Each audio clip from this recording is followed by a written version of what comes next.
अगर आप गंदे गंदे कंपनी का स्टॉक खरीद लेंगे और बाजार चलेगा तो आपका भी स्टॉक चलेगा, लेकिन जब डूबेगा तो आपका डूबेगा और आपका वाला दोबारा कभी चढ़ेगा ही नहीं। तो सर म्यूचुअल फंड्स में सबसे कॉमन गलती लोग क्या करते हैं जनरली, आपने क्या ऑब्जर्व किया? एक तो कि लोग अचानक उनको लगता है कि बस छूट रहा है, बाजार चढ़ गया है, आपका पड़ोसी और आपका दोस्त पैसा बना लिया और आप रह गए हैं। अगर आप में पेशेंस नहीं है, अगर आपके पास आज टाइम नहीं है, तो एक आम आदमी को बाजार में नहीं आना चाहिए। सेबी की स्टडी ये बताती है 92% लोग पैसा लूज करते हैं। 92%? हाँ, लेकिन हर एक व्यक्ति जो ट्रेड करता है वो सोचता है कि वो 92 में नहीं, वो 8% में है। तो घर लेना ज़रूरी है? घर लेना अच्छा है, लेकिन घर खरीदने के लिए पागल नहीं होना चाहिए। जो रियल एस्टेट की जो आप कहानियाँ सुनते हैं कि मेरे दादाजी ने ये 5,000 रुपये गज में खरीदा था और आज उसका दाम देखो 3 लाख रुपए, लोग भूल जाते हैं कि ये 45 साल पुरानी कहानी है। बाजार में पैसा बनता है धीरे धीरे और डूबता है एक ही दिन है।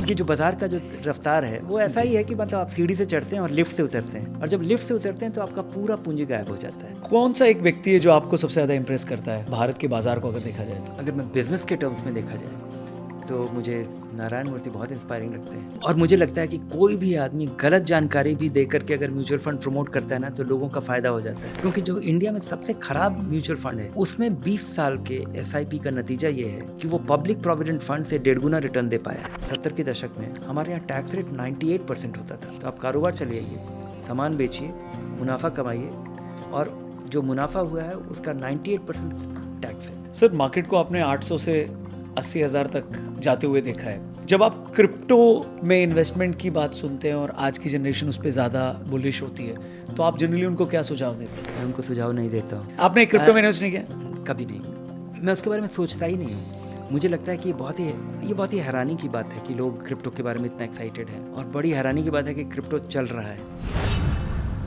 द रौनक पॉडकास्ट पे वेलकम दोस्तों, नमस्ते। आज के जो हमारे गेस्ट हैं वो एक इंस्टीट्यूशन है। इन्होंने म्यूचुअल फंड्स को इंडिया में शुरू होने से लेकर आज तक क्लोजली ऑब्जर्व किया, रिसर्च किया और शेप किया। हमारे साथ हैं धीरेंद्र कुमार जी, फाउंडर ऑफ वैल्यू रिसर्च, एक ऐसी ट्रस्टेड वॉइस जो इन्वेस्टर से लेकर एडवाइजर तक, एडवाइजर से लेकर रेगुलेटर्स तक सबके लिए गाइडिंग लाइट रहे हैं। ये सिर्फ नंबर्स नहीं देखते हैं, ये इन्वेस्टर को एडुकेट करने, इन्फॉर्म करने और अवेयर करने के लिए लगातार काम कर रहे हैं, ताकि देश का हर आदमी स्मार्ट इन्वेस्टिंग डिसीजन ले सके। चाहे आप नए इन्वेस्टर हो या मार्केट के पुराने खिलाड़ी, ये एपिसोड आपको जरूर कुछ नया सिखाएगा, इसलिए इसे जरूर देखना और अपने दोस्तों से भी इसे जरूर शेयर करना। Please welcome Dhirendra Kumar ji. Sir नमस्ते। Thank you Raunak. कैसे हैं आप सर? बहुत बढ़िया। आपको इतने टाइम से पढ़ रहे हैं, देख रहे हैं, सुन रहे हैं, आज सामने आप बैठे हैं, सो बहुत सारे सवाल हैं हम सब ने जमा किए हैं, मार्केट से रिलेटेड, इन्वेस्टमेंट से रिलेटेड, फिनेंशियल लिटरेसी से रिलेटेड। और हमारी ये जो यंग टीम है वो भी एक्साइटेड है, क्योंकि कुछ सुझाव उनको भी मिलेंगे। क्योंकि इस वक्त मार्केट का जो हालत है वो 4 महीने पहले लोगों को खुश करता है, फिर कंफ्यूज कर देता है, फिर सैड कर देता है। सो कई सारे सवाल हैं। So good to have you, thank you very much once again. Sir जो एक फंडामेंटल क्वेश्चन दिमाग में आता है मेरे, वो ये है कि इन्वेस्टमेंट जो है वो रिसर्च और नॉलेज के वजह से उससे पैसा आता है या लक के वजह से आता है? दोनों की वजह से आता है। बचपन में ना मैंने एक कहावत सुना था, मेरे नाना ने बोला था कि मेहनत कीजिए and harder you work luckier you get. तो अगर आप गंदे गंदे कंपनी का स्टॉक खरीद लेंगे और बाजार चलेगा तो आपका भी स्टॉक चलेगा, लेकिन जब डूबेगा तो आपका डूबेगा और आपका वाला दोबारा कभी चढ़ेगा ही नहीं। तो इसलिए ना मेहनत और किसके लिए, सक्सेसफुल होने के लिए, लकी होने के लिए भी थोड़ा मेहनत करना पड़ेगा। जो कहा जाता है कि आप तीव्र गति से जा रहे हैं गलत दिशा में, तो आप कहीं नहीं पहुंचेंगे। जी, वाओ, एब्सोल्युटली। सो इन्वेस्टमेंट का बेसिक्स क्या है, ABC क्या है? कौन सी ऐसी 1, 2 या 3 चीज़ें हैं जो किसी भी इन्वेस्टर को कभी नहीं भूलनी चाहिए? मुझे लगता है कि सबसे पहले इन्वेस्टर को समझना चाहिए। एक तो सबसे बड़ा विश्वास आपको अपने आप करना चाहिए कि आपकी ज़रूरत को आपसे बेहतर कोई नहीं जानता है। ठीक है। आपको पता है कि आपका बच्चा कब स्कूल में जाएगा, आपको पता है कि आपका बच्चा कॉलेज में कब जाएगा, आपको पता है आप कितना बचा सकते हैं, आपको पता है कि आपकी आमदनी का स्रोत कितना सॉलिड है, या आपकी आमदनी का सोर्स कितना फ्रेजाइल है, या शॉर्ट टर्म है, या कोई मौका आया है आप कमा रहे हैं लेकिन भविष्य इतना स्टेबल नहीं रहेगा। ठीक है। तो इन सब चीज़ों के बारे में बारीकी से जानकारी, ईमानदारी से केवल आप ही को पता है। ठीक है। ये किसी दूसरे अच्छा, और फाइनेंशियल सक्सेस के लिए अधिकतर चीज़ें आपके कंट्रोल में है, और जो आपके कंट्रोल में नहीं है उसके बारे में आप कुछ नहीं कर सकते। आप कुछ नहीं कर सकते कि ट्रम्प साहब टैरिफ लगा रहे हैं कि नहीं लगा रहे हैं, या हटा रहे हैं, या फिर यूक्रेन में कुछ हो जा रहा है। जिन चीज़ों के बारे में आपका कोई जोर चलता ही नहीं है, उसके बारे में लोग बहुत चिंतित रहते हैं। और जिस चीज़ के बारे में आपको चिंतित होना चाहिए कि कितना पैसा आपको 1 साल के अंदर चाहिए, कितना पैसा आपको 5 साल तक चाहिए ही नहीं होगा जी, कितना पैसा जब तक आप कमा रहे हैं तब तक आप केवल लगाते रहेंगे और उसके बारे में चिंता ही नहीं करना है। और उसको बेहतरीन तरीके से लगाने का क्या तरीका है, कैसे वो बढ़ेगा, क्या वो कितना रिस्की है, कितना, क्योंकि लोग जब बिना इस बेसिक अंडरस्टैंडिंग के बिना लगाते हैं तो लोगों को लगता है कि ये कुछ तुक्का चल रहा है, कोई जादू हो रहा है, और अचानक जादू होना बंद हो गया और ये तो बड़ा ही ख़राब है।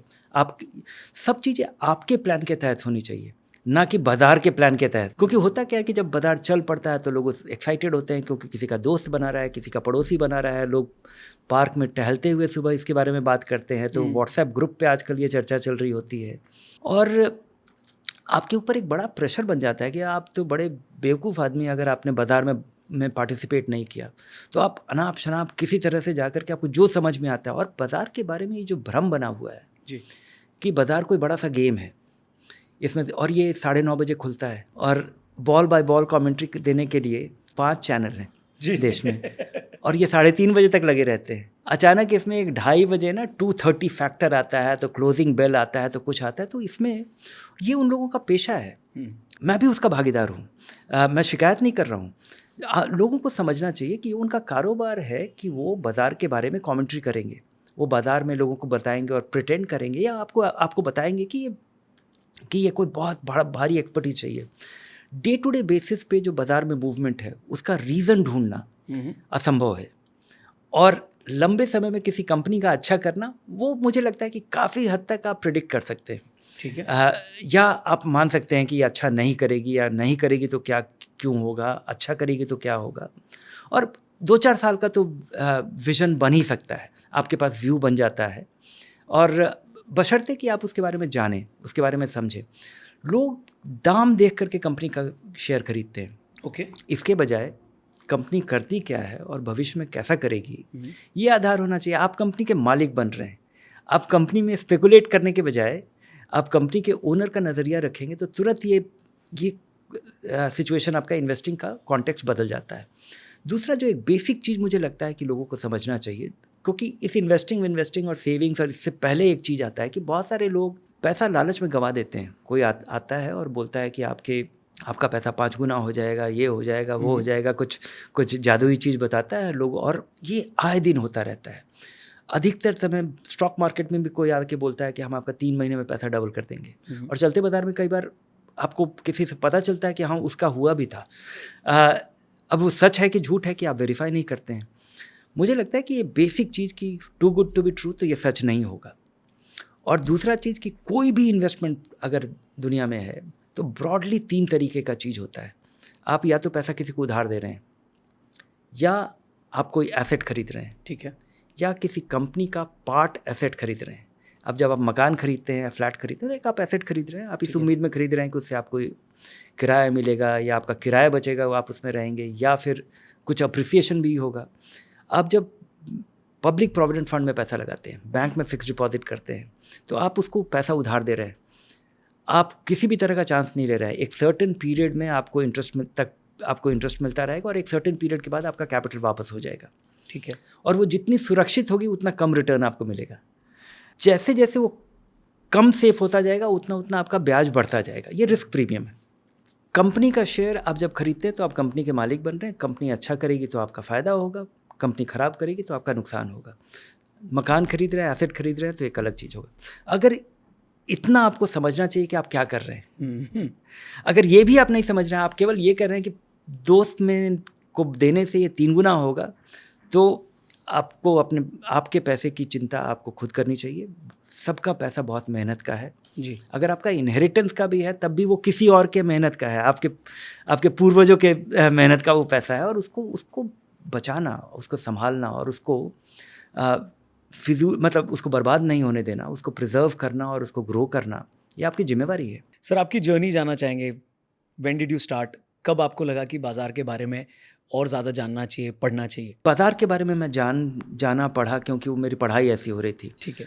1987 में मैं पटना से दिल्ली आया और कॉलेज ऑफ बिज़नेस स्टडीज़, अब उसका नाम शहीद Sukhdev college of business studies है। वो बहुत ही अब नामी कॉलेज दिल्ली का माना जाता है। लेकिन जब मैं आया था तो मैं उस कॉलेज का पहले बैच का पहला स्टूडेंट था। ओके। और एक एंट्रेंस एग्ज़ाम होता था और वो क्वालिफाई करने के बाद मेरा एडमिशन हुआ। तो वो जो 3 साल जो मेरा दिल्ली यूनिवर्सिटी के उस कॉलेज ऑफ बिज़नेस स्टडीज़ में पढ़ाई हुई, वो अजीब सा कॉलेज था। दिल्ली यूनिवर्सिटी का कॉलेज था, 50 लोग पढ़ते थे। मैं पहले बैच का स्टूडेंट था तो केवल कॉलेज में 85 ही लोग थे, 5 टीचर थे और बहुत ही रिच कॉलेज था। वहाँ पे 50 बच्चों के लिए, 50 स्टूडेंट्स के लिए कोई 20 कंप्यूटर थे 1987 में। जब कंप्यूटर यूज़ करने के लिए आपको जूता चप्पल उतार के लोग एप्रन पहन के जाते थे, आप रेलवे रिजर्वेशन में केवल आपने कंप्यूटर देखा होता था। तो हम लोग बेसिक प्रोग्रामिंग और ये सब चीज़ काफ़ी जल्दी सीख ली। DBase 3+ और ये सब जो वर्ड स्टार जो वर्ड प्रोसेसर होता था उस समय का, और डॉस प्रॉम्प्ट पे काम करना, मतलब विंडोज़ नहीं होता था उस समय। ठीक है।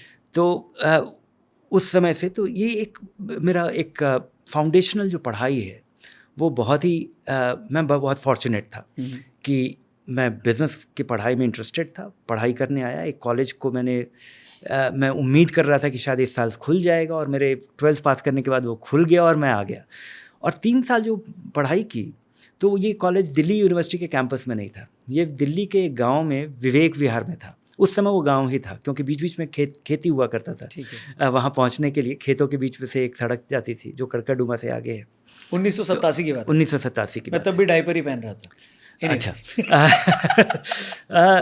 तो ये 1987 में जब मैं उस कॉलेज में पहुंचा तो वहाँ पे उस कॉलेज में 2:30 बजे हमारा यू स्पेशल चलता था और हमारे जितने भी दोस्त दिल्ली से आते थे पढ़ने के लिए, ठीक है, वो बस में बैठ के चले जाते थे। तो आपके दोस्त भी नहीं रहते थे। ठीक है। तो लाइब्रेरी में आप 1-2 घंटा और समय बिता पाते थे क्योंकि मैं कॉलेज के पास ही रहता था, एक किराए के मकान में। आपके लिए समय बिताना मुश्किल हो जाता था। तो मैं दिल्ली, चूँकि वो गांव सा जगह था, ले दे के वहाँ पे एंटरटेनमेंट था कि आप चौराहे पे जाइए और गन्ने का जूस पी लीजिए। That was all. Cold drink पीना भी मुश्किल होता था, वहाँ दुकानें नहीं थी। तो आप लाइब्रेरी में काफ़ी समय बिताते थे, कंप्यूटर पे काफ़ी समय बिताते थे और 3-4 बजे के बाद आपको घर जाना पड़ता था। मैं 2 अखबार लिया करता था, तो अखबार लेते लेते वो इकट्ठा हो जाता था। मैंने उसका क्लिपिंग काट के इकट्ठा करना शुरू किया और उनको ऑर्गेनाइज करना शुरू किया। ये बोर्डम का नतीजा था, कुछ करने को नहीं है और मैंने जानकारी, मुझे लगता था कि अगर इन कंपनियों के बारे में और इसके बारे में अगर इसको ऑर्गेनाइज करके देखते हैं, क्योंकि उस समय कोई ऐसा साधन नहीं था कि आप किसी कंपनी के बारे में, उस समय इंटरनेट भी नहीं था। राइट। हम pre internet, pre public libraries के पहले की बात कर रहे हैं।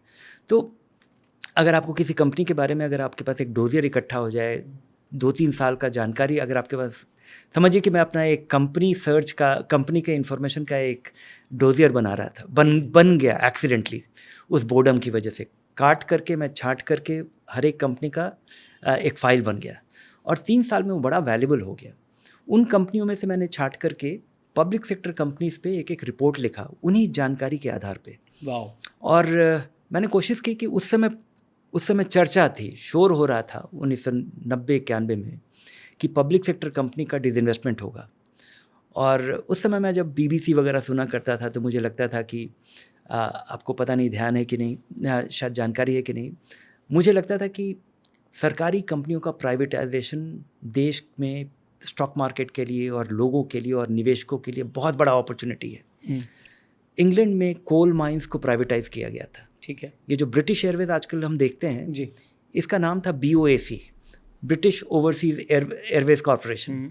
वो सरकारी कंपनी थी, जैसे हमारे यहाँ एयर इंडिया थी। ठीक है। इनको जब बेचा गया तो इनके दाम और इन कंपनियों के शेयर्स खरीदने वालों का भारी मुनाफा हुआ शुरू में। और ये बहुत बड़ा वैल्यू अनलॉक हुआ क्योंकि जब मोनोपोलीज को रिलीज़ किया जाता है उनके पास कुछ डिस्टिंक्ट एडवांटेज होता है। मुझे ऐसा लगा था कि हमारे यहाँ के पब्लिक सेक्टर में भी कुछ इस तरह का अपॉर्चुनिटी आएगा। इसकी जानकारी, इसकी तैयारी शुरू से करनी चाहिए। तो मैंने इन पे डोजियर शुरू किया। लेकिन जब मैं अपने कॉलेज के मास्टर्स के फर्स्ट ईयर में ही था तो डिसइन्वेस्टमेंट एक दिन अनाउंस हो गया। ठीक है। तो मेरे पास हर एक कंपनी पे जानकारी थी और 10 कंपनियों का डिसइन्वेस्टमेंट अनाउंस हुआ। तो मुझे लगा कि इस जानकारी को लोगों तक कैसा पहुंचाया जाए। मेरे पास इसको मोनेटाइज करने का कोई तरीका नहीं था। तो कॉलेज से आते समय मैं इकोनॉमिक टाइम्स के ऑफिस टाइम्स हाउस रुका, और वो आसान दिन थे, प्री टेररिज्म डेज थे। रिसेप्शन पे पूछने पे कि स्वामीनाथन अय्यर से मिलना है, तो लोगों ने बताया कि 2nd फ्लोर पे दाएं मुड़ जाइएगा, वहाँ वो बैठे होंगे। क्या बात तो चीज़ें इतनी आसान थी। तो मैंने जाके उनको बताया कि मैंने ऐसी तैयारी की थी, मैं कॉलेज में पढ़ता हूँ, 2nd year master, 1st year masters in finance and control में वो, और ये मैंने कंपनियों पे डोजियर्स बनाया था कि कभी कोई मौका आएगा तो मैं एक पब्लिश करूँगा, लेकिन ये आपके अखबार में आज ही आया है। और उनको मैंने ये दिखाया तो बोले अरे तुम कहाँ थे, बिठाया उन्होंने। अच्छा। और उसी दिन से, चूँकि अब ज़्यादा दिन नहीं रह गया था, 8-9 दिन रह गया था, रोज़ 2 कंपनी का रिपोर्ट मुझसे लिया ओके। और उसको छापना शुरू कर दिया। ठीक है। तो 1990 की बात है? ये 1992 में 2 दिसंबर की बात है। ओके। 2 दिसंबर 1992 की बात है। ये मुझे इसलिए, तो आपके नाम से वो आर्टिकल्स आने शुरू हो गए? हाँ, उसी समय मैंने निर्धारित किया। उसी समय मुझसे पूछा गया कि आपको कैसे एट्रीब्यूट किया जाए। तो मुझे लगा कि अगर केवल धीरेन्द्र कुमार कहा जाएगा तो लोग सोचेंगे कि कोई इकोनॉमिक टाइम्स का स्टाफ है जिसने ये लिखा है। तो मैंने उसी समय उनके ऑफिस के, उनके रूम के बाहर बैठ करके वैल्यू रिसर्च वर्ड कॉइन किया। उस समय मेरे पास वैल्यू रिसर्च का बैंक अकाउंट नहीं था। ओके। लेकिन उस समय चीज़ें बड़ी आसान थी।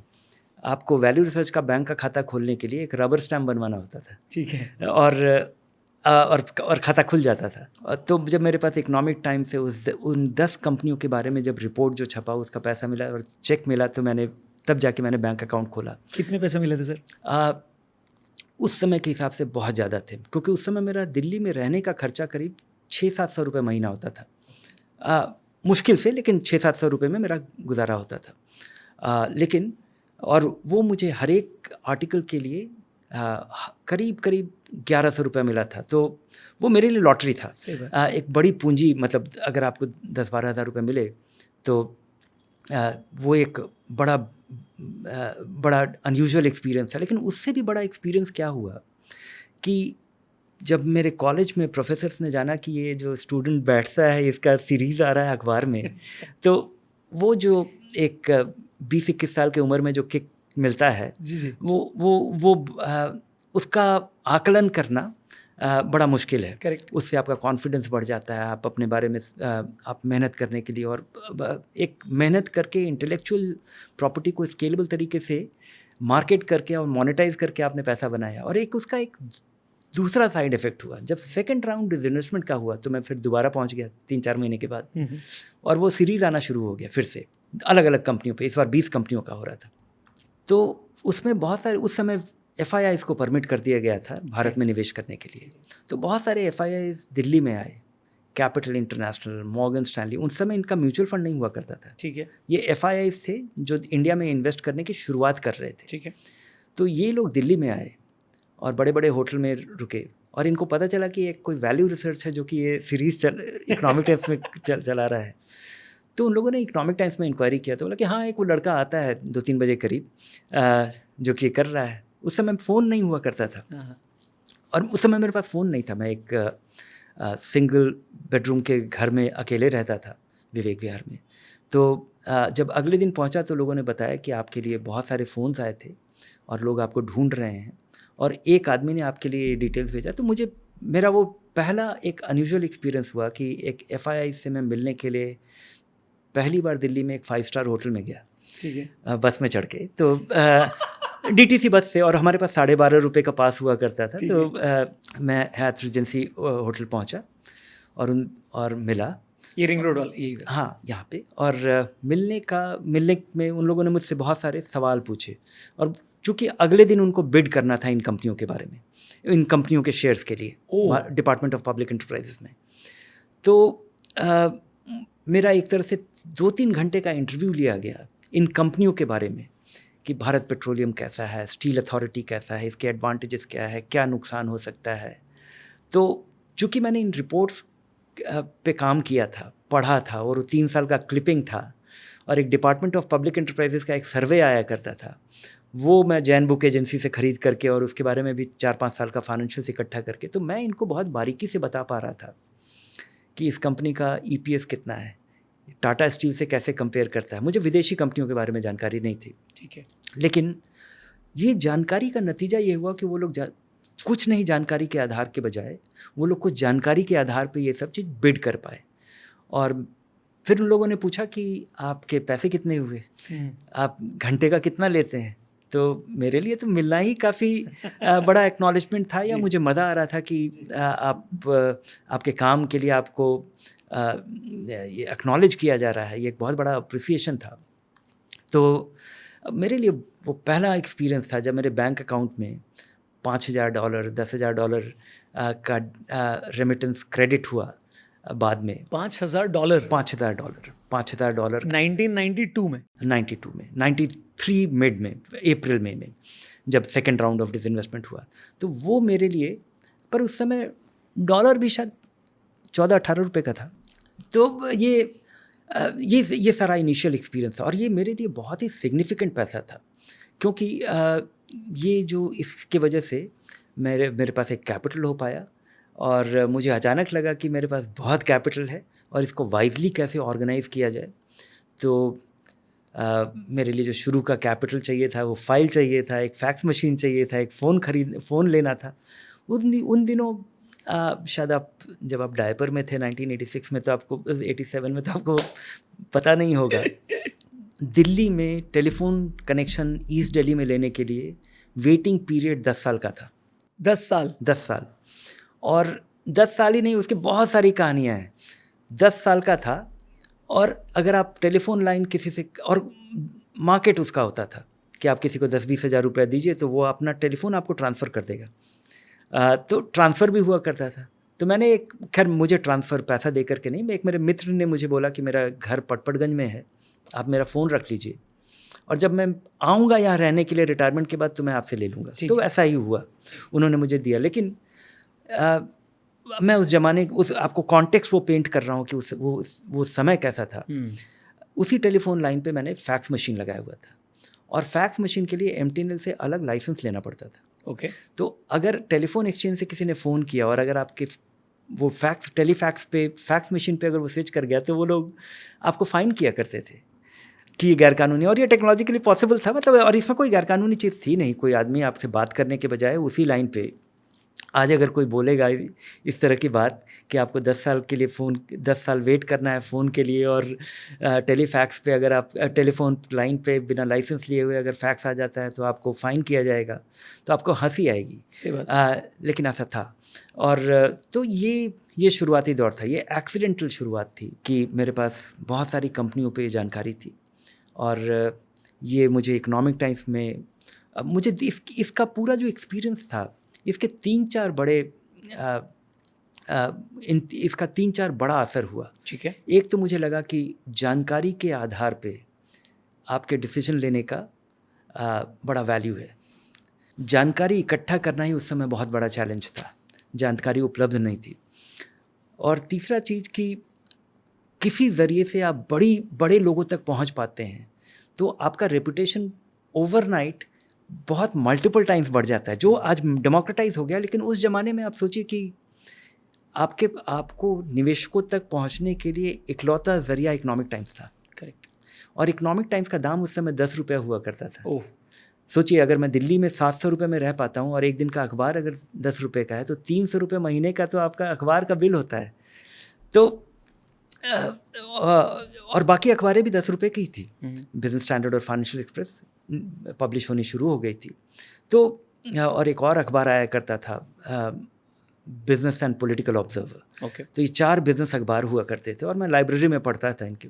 तो इस जानकारी के आधार पे बड़े आबादी तक, बड़े लोगों तक पहुंच पाना, और वही जानकारी लोग ज़्यादा वैल्यू अटैच करते हैं जब वो अखबार में छप जाता है, जो कि धीरे धीरे ये मार्जिनलाइज हो रहा है इसका वैल्यू, लेकिन अभी भी वो है।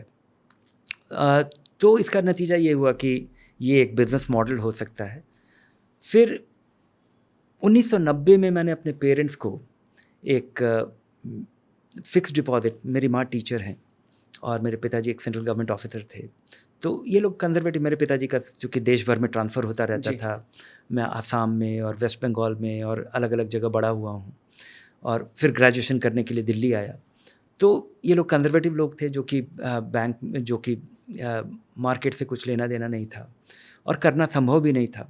तो उस समय 1990 में एक म्यूचुअल फंड आया था जिस साल मैं ग्रेजुएट हुआ था। तो मैंने बहुत मेहनत करके इनको समझा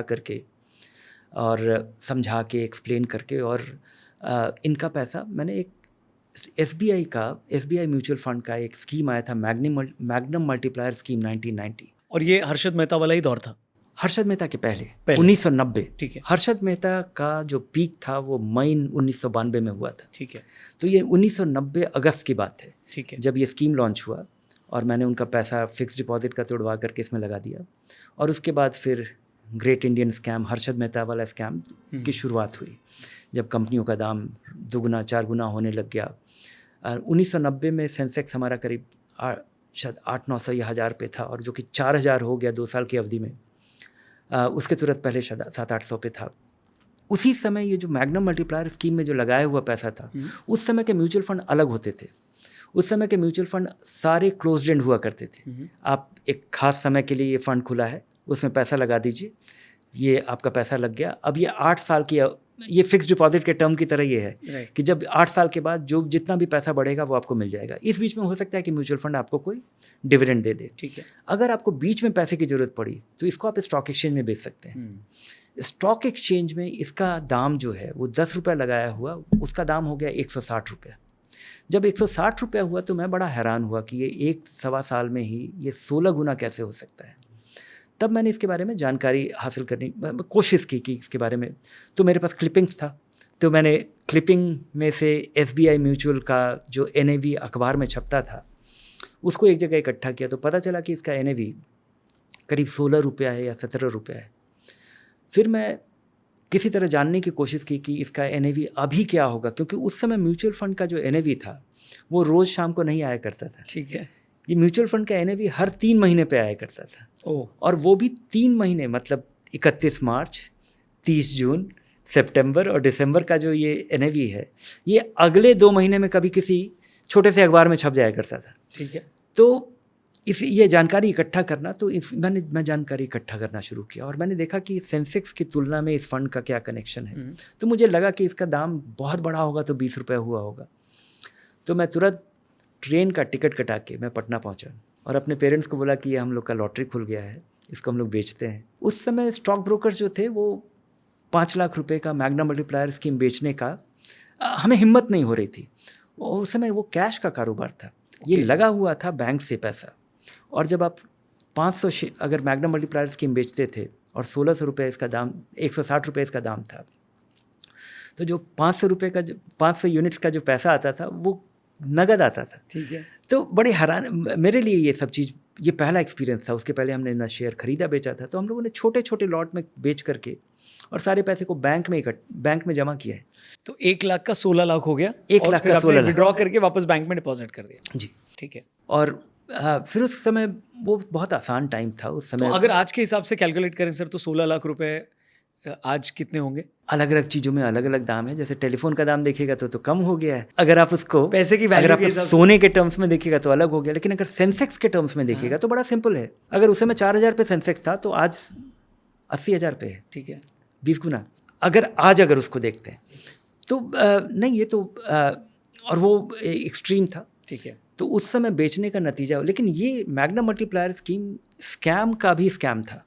ओके। क्योंकि दाम बढ़ा था 10 रुपये से बढ़ करके 16-18 रुपये या 20 रुपये, ये जो कि अच्छा पैसे का दुगना हो जाना 1-1.5 साल में अच्छी बात है। लेकिन इसका 160 रुपया होना ये बाजार में कंप्लीट स्पेकुलेशन का नतीजा था। उस समय क्लोज्ड एंड फंड उपलब्ध नहीं थे, लोगों को इसके बारे में जानकारी नहीं थी। ठीक है। इसका नाम था एसबीआई मैग्नम मल्टीप्लायर स्कीम 1990। लोगों के, और उस समय अलग अलग तरीके का र्यूमर फैला हुआ था कि अगर आप ये फंड खरीदिएगा तो आपका जब एसबीआई का पब्लिक इशू आएगा तो आपको प्रेफरेंशियल अलॉटमेंट होगा, ये होगा वो होगा। और इसके पहले जो 2 closed end fund can bank के थे वो बिल्कुल बैलिस्टिक हो गए थे, वो रॉकेट हो गए थे। एक फंड का नाम था कैन ग्रोथ जो 4 साल में 6 गुना पैसा आपका कर चुका था, और दूसरा था कैन शेयर, और एक तीसरा फंड कैन बोनस लॉन्च हुआ था जो कि बहुत रफ्तार से बढ़ा था, 4 गुना 5 गुना 10 गुना हुआ था। लेकिन वो उनकी शुरुआत 1986 में हुई थी। ठीक है। और उसी के क्रम में चूंकि यहाँ क्लोज्ड एंड फंड का सप्लाई नहीं था। लोगों का एक्सपीरियंस ये था कि पिछले वाले में तो लोगों का लॉटरी हुआ है, इस वजह से लोग इसको में अंधाधुंध पैसा लगा रहे थे। तो उसका ये नतीजा हुआ कि किसी चीज़ का दाम अगर 20 रुपया है और अगर वो 160 रुपये में बिक रहा है तो उसको तुरंत बेच दिया जाए। तो हम लोगों ने बेच दिया और उसके वजह से इसका भी 2-3 साइड इफ़ेक्ट हुआ कि जो लोगों के दिमाग में ये परिवार का पैसा था और परिवार में ये काफ़ी बढ़ के काफ़ी कम समय में आ गया। लोगों को मैंने बताया कि ये एक मिस प्राइसिंग का अपॉर्चुनिटी हो सकता है कि अभी यहाँ से और भी दाम बढ़े, और बढ़ा भी 160 रुपये से बढ़ के 200 रुपये भी हुआ। तो लेकिन अगर बढ़े भी, लेकिन ये टिकेगा नहीं, क्योंकि जो अंडरलाइंग वैल्यू है, और तो ये विश्वास की अंडरलाइंग वैल्यू मैटर करता है। किसी चीज़ का कितना वर्थ है इसका आंकना ज़रूरी है। म्यूचुअल फंड में इसका आकलन बहुत ही बारीकी से, बहुत ही ट्रांसपेरेंट तरीके से हर रोज़ होता है अब, और उस समय 3 महीने पे होता था जी। तो ये फ़ंड बेच दिया और वापस दिल्ली आ करके परिवार के अमीर होने के बाद एक तो इसका नतीजा ये हुआ कि परिवार, चूँकि हम लोग एक नौकरी पेशा वाला तो परिवार। फ्लाइट से आए या वापस ट्रेन से आए? नहीं, मैं ट्रेन से ही आया।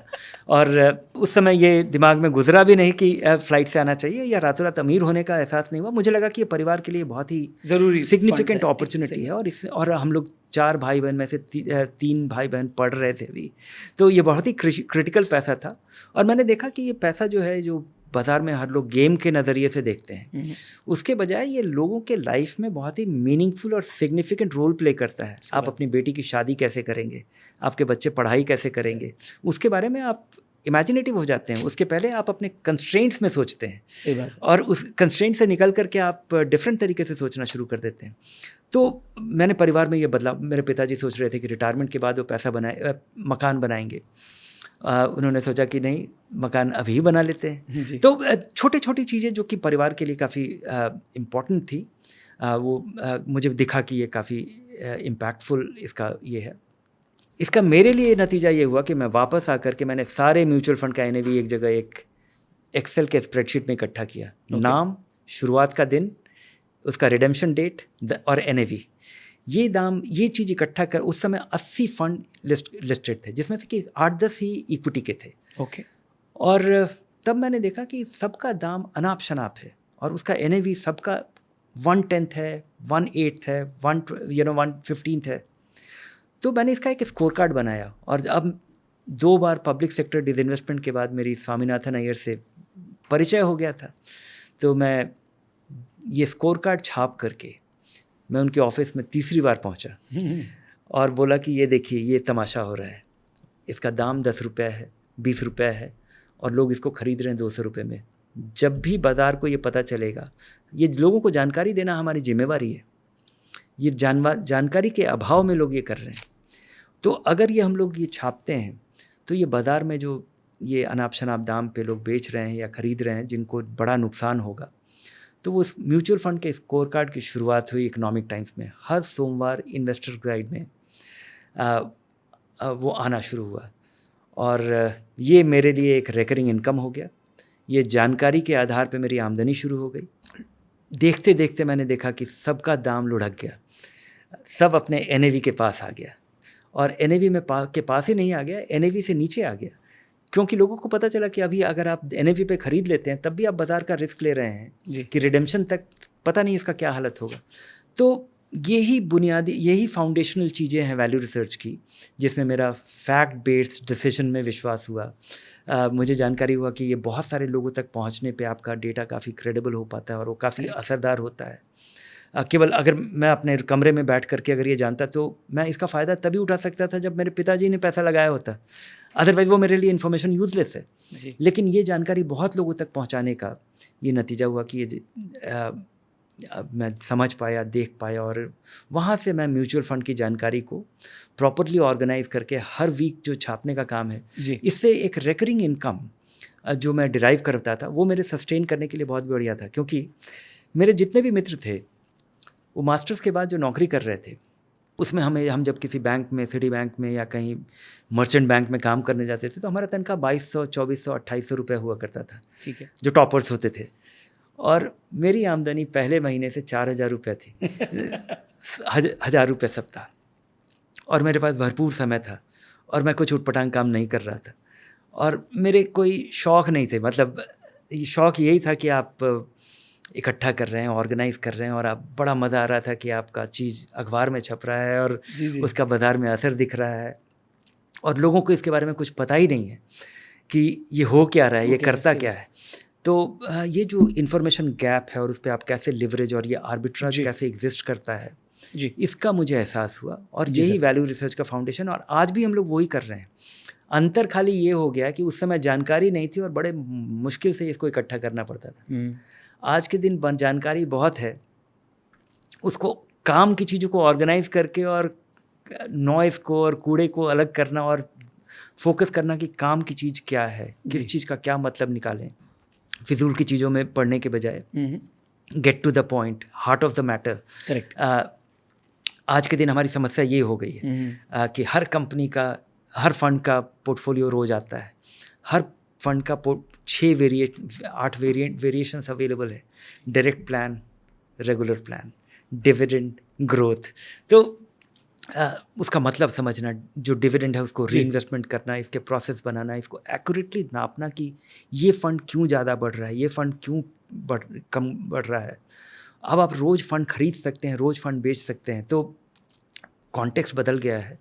म्यूचुअल फंड बिल्कुल देश में निवेश का एक मेन स्ट्रीम होने के कगार पे है जी। लोगों के लिए बहुत ही ये अगर आप कमाते हैं, बचाते हैं तो म्यूचुअल फंड में SIP करते हैं। बिल्कुल। और ये SIP सही है, कैंपेन चलने का भी थोड़ा असर हुआ है और लोग, लेकिन उस SIP सही है कैंपेन से ज़्यादा लोगों के लिए खुद का जो लिमिटेड एक्सपीरियंस अभी तक रहा है वो कि SIP सचमुच में सही है, लोगों ने एक्सपीरियंस किया है। ठीक है। ये केवल SIP सही है कहने से SIP सही नहीं होता है। SIP सही है, आपने खुद एक्सपीरियंस किया है। 10 रुपये, 1000 रुपये महीना लगा करके आप एक छोटी सी रकम से एक बड़ी सी पूंजी को इकट्ठा करना और बड़ी सी पूंजी से एक छोटी छोटी इनकम को डिराइव करना, ये म्यूचुअल फंड आपको इनेबल करता है बेहतर रिटर्न्स के लिए। तो इस तरह से वैल्यू रिसर्च की शुरुआत हुई और अभी तक मैं बोर नहीं हुआ। अभी भी मन लगता है। अभी पर सर, आप जब इतना कुछ आपने किया, उस इन्फॉर्मेशन को कलेक्ट करना, वो नॉलेज गैदर करना, फिर योर विजडम, योर ऑब्जर्वेशन, इतने लोगों से मिलना, वहीं आज कट टू 2025 जब आप इंस्टाग्राम स्क्रॉल कर रहे हैं और अचानक से आप एक यंगस्टर को देखते हैं जो फटाफट से 3 पेनी स्टॉक्स या 3 ऐसी कंपनियों के बारे में बता के निकल जाते हैं, तो आपके मन में क्या आता है कि ये जो हो रहा है इंटरनेट पे सही हो रहा है? नहीं, मैं जज नहीं करता हूँ और मुझे लगता है कि कोई भी आदमी गलत जानकारी भी दे करके अगर म्यूचुअल फंड प्रमोट करता है ना तो लोगों का फ़ायदा हो जाता है। ठीक है। अगर कोई आदमी, मान लीजिए किसी ने बहुत ही ख़राब फंड का चुनाव किया, एफर्ट लगा के उसने ख़राब फंड चुना और अगर वो 5-10 साल अगर इन्वेस्ट कर लेता है ना तब भी उसका फ़ायदा हो जाता है। क्योंकि जो इंडिया में सबसे ख़राब म्यूचुअल फंड है, जिसका सबसे बुरा परफॉर्मेंस है, उसमें 20 साल, 15 साल के या 20 साल के SIP का नतीजा ये है कि वो पब्लिक प्रोविडेंट फंड से 1.5 गुना रिटर्न दे पाया है। ओके। तो अगर आपने मेहनत करके ख़राब फंड चुना, और उसके अलावा बाजार, ये तो ओपन एंड फंड है, आप आज़ाद हैं, कभी भी पैसा निकाल लीजिए, क्योंकि उसका प्रीमाइस बहुत ही सिंपल है। ठीक है। आप जब किसी कंपनी में पैसा लगाते हैं तो कंपनी डूब जाएगी तो आपका पैसा डूब जाएगा। करेक्ट। आप यहाँ पे एक ऐसे जगह पैसा लगा रहे हैं जहाँ पे 20 से 50 कंपनी में पैसा लगा हुआ है, तो ये जो डाइवर्सिफिकेशन का फ़ायदा है। दूसरा, आप धीरे धीरे लगा रहे हैं, आपको पता नहीं होता है कि बाजार आज चढ़ा हुआ है, बाजार आज गिरा हुआ है जी। लेकिन आप जब ये एवरेज कर रहे होते हैं तो कुछ आप सस्ता खरीदते हैं, कुछ महंगा करते हैं, लेकिन और बाजार कुछ थोड़े समय में ऊपर नीचे होता रहता है। ठीक है। अगर आप किसी भी 5 साल को देखेंगे ना तो बाजार केवल ऊपर ही जाता है। मुझे भरोसा है कि मैं बड़े कॉन्फिडेंस से आपको बता सकता हूँ कि मैं कभी भी आपको 1 सप्ताह में, 3 महीने में, 6 महीने में, 1 साल में बाजार कहाँ जाएगा, इसके बारे में गारंटीड तौर पे मैं आपको गलत जानकारी दूंगा अगर मैं कुछ बोल रहा हूँ। क्योंकि ये करने के लिए या तो आपको कोई जादूगर होना पड़ेगा, या एस्ट्रोलॉजर होगा, या आप झूठ बोलेंगे, और कोई तरीका ही नहीं है, इसका कोई आधार ही नहीं है। क्योंकि बाज़ार में अब इतना सोफिस्टिकेटेड हो गया है, इतनी चीज़ों का असर होता है, सरकारें बदलती हैं, दुनिया भर में कुछ होता है, तेल का दाम बढ़ता है, डिमांड सप्लाई, हम घबरा जाते हैं, लड़ाई हो जाती हैं, और मैंने ये पिछले 35 साल में ये सब कुछ देखा है। लेकिन किसी भी 5 साल में आप देखेंगे तो बाज़ार ऊपर जाता है। और इस भरोसा, और ये मुझे भविष्य के बारे में भी भरोसा है कि भारत में ये कॉन्टेक्स्ट अगले 20-25 साल तक रहेगा।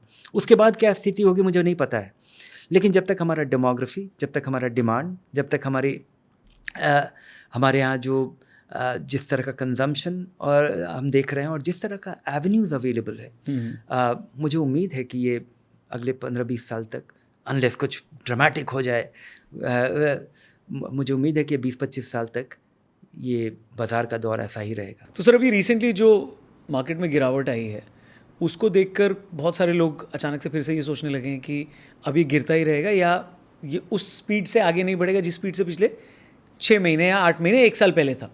तो जिन लोगों ने मार्केट गिरने से ठीक पहले इन्वेस्ट किया उनका तो कॉन्फिडेंस ये हमेशा नीचे होता गया है। तो उनके लिए जनरली क्या सजेशंस होते हैं, उनके लिए क्या लाइंस होती हैं, किस पे सोचना चाहिए, क्या सोचना चाहिए? वो लोग अभी बड़े दुखी होंगे और रियल पैसा कम होता है और उन लोगों का ज़्यादा पैसा गिरता है जो आखिरी दौर में आते हैं। बाज़ार की गिरावट के तुरंत पहले लगाया हुआ पैसा आम तौर पे ऐसे स्टॉक में पैसा लगता है या ऐसे फंड में पैसा लगता है जहाँ ज़्यादा रफ्तार है, और जहाँ ज़्यादा रफ्तार है वहाँ ज़्यादा रिस्क लिया होता है। ठीक है। और वहाँ पे गिरावट भी ज़्यादा आती है। तो अगर बाज़ार सेंसेक्स पे 15% गिरा है, स्मॉल कैप इंडेक्स 20% गिरा है, तो हो सकता है उनका पैसा आधा हो गया हो, उससे ज़्यादा गिरा होगा क्योंकि वो ज़्यादा स्पेकुलेटिव शेयर्स में। और वो जो मैं शुरुआत में कह रहा था कि आप कंपनी के मालिक बन रहे हैं, 5 साल से कम के नज़रिए से आपको बाज़ार में आना ही नहीं चाहिए। और अगर आप आ भी रहे हैं, लोगों को मज़ा आता है। और भारत में एक और दूसरा नज़रिया है, मेरा अपना सोच है कि स्पेकुलेट करना एक बहुत नेचुरल ह्यूमन इंस्टिंक्ट है। लोग स्पेकुलेट करना चाहते हैं, और जब स्पेकुलेट करना चाहते हैं तो कोई भी और स्पेकुलेशन का ज़रिया, भारत में सब कुछ गैरकानूनी है।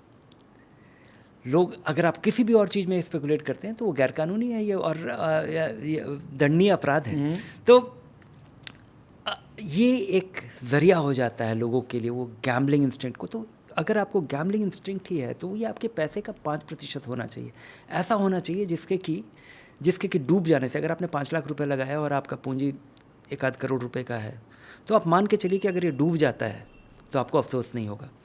लेकिन सारे वो लोग जो कि निवेशक हैं आए थे, वो बाज़ार में जैसे आमतौर पे आप देखते होंगे कि कहीं पे सेल लगा है तो लोग एक शर्ट के बजाय साल भर में जो उनको शर्ट खरीदना है उसी समय खरीद लेते हैं। बाज़ार में इसका उल्टा होता है। बाज़ार में जब सेल लगा रहता है तो लोग भाग जाते हैं, और जब चीज़ें महंगी हो जाती हैं तब लोग लाइन लगा के खरीद रहे होते हैं। नए फंड्स भी आ रहे होते हैं, IPO भी आ रहा होता है। राइट। तो ये उल्टा होता है, और लोगों को पैसा बनाने के लिए असल में उल्टा करना होता है। जब बाज़ार में भगदड़ मचा हो तब धीरे धीरे पैसा लगाइए, और जब बाज़ार बहुत चढ़ जाए तब थोड़ा रुक के लगाइए, अगर आपको टाइम ही करना है तो। क्योंकि पर 5 साल तो फैक्टर है। 5 साल से कम के लिए आप अगर लगा रहे हैं तो ये आप अपनी जोखिम पे लगा रहे हैं। अगर आपको लग रहा है कि कोई जादू हो जाएगा तो आप, और आमतौर पे हो भी जाता है, 2-3 साल में भी कई बार हो जाता है, अक्सर हो जाता है।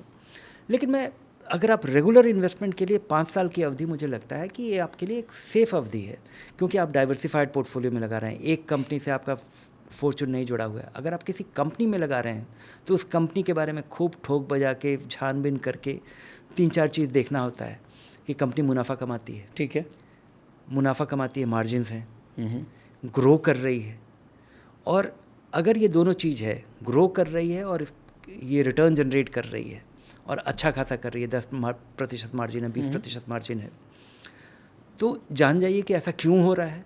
क्योंकि अगर आप ग्रोथ के बारे में चिंता कीजिए, पूछिएगा, पता कीजिएगा, और या मार्जिन के बारे में, तो आपको पता चल जाएगा कि ये सस्टेनेबल है कि नहीं। ठीक है। ये क्या कोई ऐसा कोई शॉर्ट टर्म डिमांड आया है जिसकी वजह से ये सामान बिक रहा है, या हमेशा ये है। और ये कंपनी असल में इतना अच्छा बनाती है कि लोग 10 रुपये का चीज़ इस कंपनी का 12 रुपये में खरीदने को तैयार हैं। तो ये सब समझने के लिए ये सब इन्फॉर्मेशन जनरली अवेलेबल है कहीं एक जगह पर है? जी हाँ, आप वैल्यू रिसर्च ऑनलाइन पे आइए, ठीक है, और वहाँ पे आपको 10 साल का फाइनेंशियल्स मिलेगा हर कंपनी पे 10 साल का फाइनेंशियल मिलेगा। और ये जो मैं 2 चीज़ बता रहा हूँ कि ग्रोथ और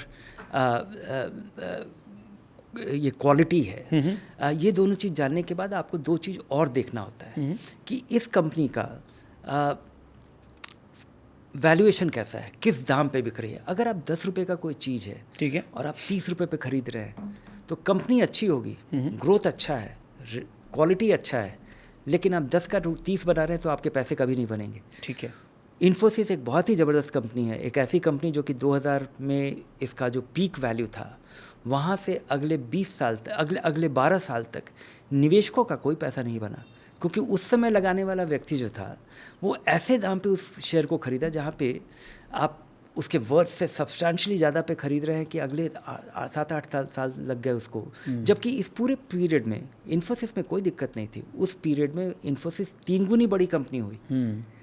$3 बिलियन का रेवेन्यू उसने टच किया और उस समय वो $800 मिलियन उसका रेवेन्यू होता था। तो ये इतने बड़े बदलाव के बावजूद निवेशकों का पैसा नहीं बना। तो अच्छी कंपनी होना ज़रूरी नहीं है, रीज़नेबल दाम पे खरीदना भी ज़रूरी है।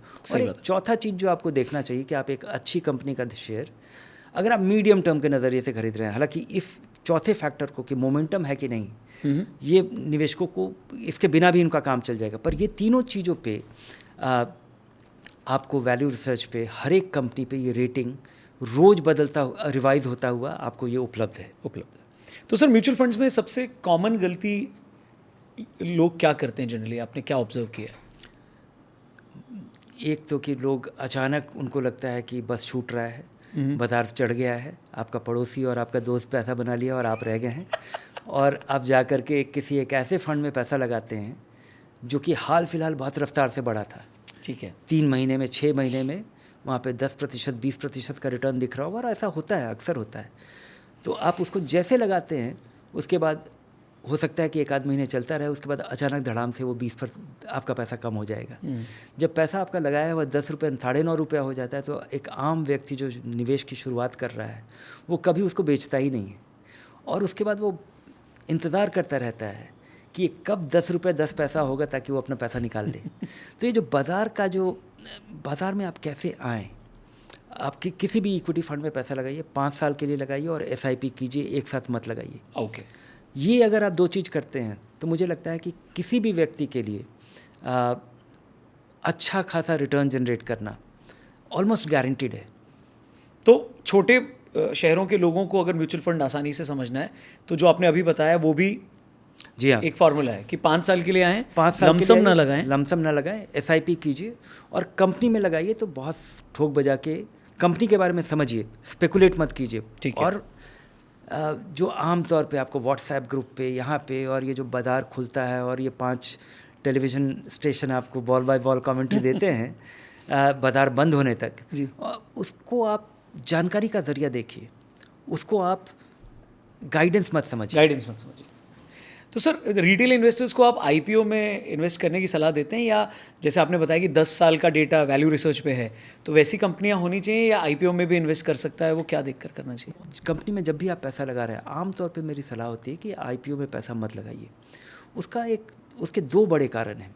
आमतौर पे IPOs जब बाज़ार काफ़ी गर्म होता है तभी आती हैं। ठीक है, प्रोमोटर्स को भरोसा होता है कि इस समय लोग आसानी से किसी नई कंपनी का शेयर खरीदेंगे। आपने देखा होगा कि जैसे बाज़ार गिरता है IPO का नंबर कम हो जाता है। दूसरा कि IPO के बारे में, उस कंपनी के बारे में जानकारी बहुत कम है, टेस्टेड प्रूवन नहीं है। मैनेजमेंट के बारे में आपको पता नहीं है कि ये लोगों का पैसा लेने के बाद इस कंपनी का क्या व्यवहार रहेगा। ठीक है, ये कैसे चलेगी, कैसे नहीं चलेगी। और एक चीज़ समझना चाहिए कि आज के दिन IPO जो आता है वो इनिशियल पब्लिक ऑफर कंपनी नहीं कर रही होती है। आम तौर पे वो शेयर किसी प्राइवेट इक्विटी फंड ने, किसी वेंचर कैपिटल फंड ने या किसी प्रमोटर ने पैसा लगाया होता है, और वो उनके पास जो शेयर है वो बेच रहे होते हैं। करेक्ट। और वो जो बेच रहे हैं, तो आप समझिए कि आप एक आदमी है जो कि 1 लाख रुपये लगाएंगे, और दूसरी तरफ एक आदमी है जो कि 200 करोड़ रुपए का शेयर बेच रहा है। तो किसके पास एडवांटेज होगा? एब्सोल्युटली। तो समझिए कि आप यहाँ पे 200 पाउंड का एक गोरिल्ला है, और आप यहाँ पे एक पिद्दे से आदमी है जो, और 100 रुपये का वो आपको वो 50 रुपये का चीज़ 100 रुपये में बेच रहा है, 20 रुपये का चीज़ 100 रुपये में बेच रहा है। हालांकि ये सब जानकारी प्रॉस्पेक्टस में होता है, लेकिन IPO के दौर में जब बाज़ार चल रहा होता है तो इसके बारे में मर्चेंट बैंकर्स आते हैं, कहानियाँ बनाई जाती हैं, एक नैरेटिव सेट होता है, लोगों को बताया जाता है कि ये जादू होने वाला है, ये कंपनी बहुत ही आकर के दुनिया बदल देगी, और ये इस तरह से बढ़ी है। तो ये जो चीज़ है, इसलिए IPO में आम तौर पे छोटे निवेशकों को बचना चाहिए। सर ट्रेडिंग वर्सेस इन्वेस्टिंग, इसके ऊपर हमेशा डिबेट चल रही होती है। तो ओवरऑल इन्वेस्टमेंट में से कितने को ट्रेडिंग के लिए रखें? आपने बोला 1 करोड़ है तो 5 लाख रुपए का खेल सकते हैं।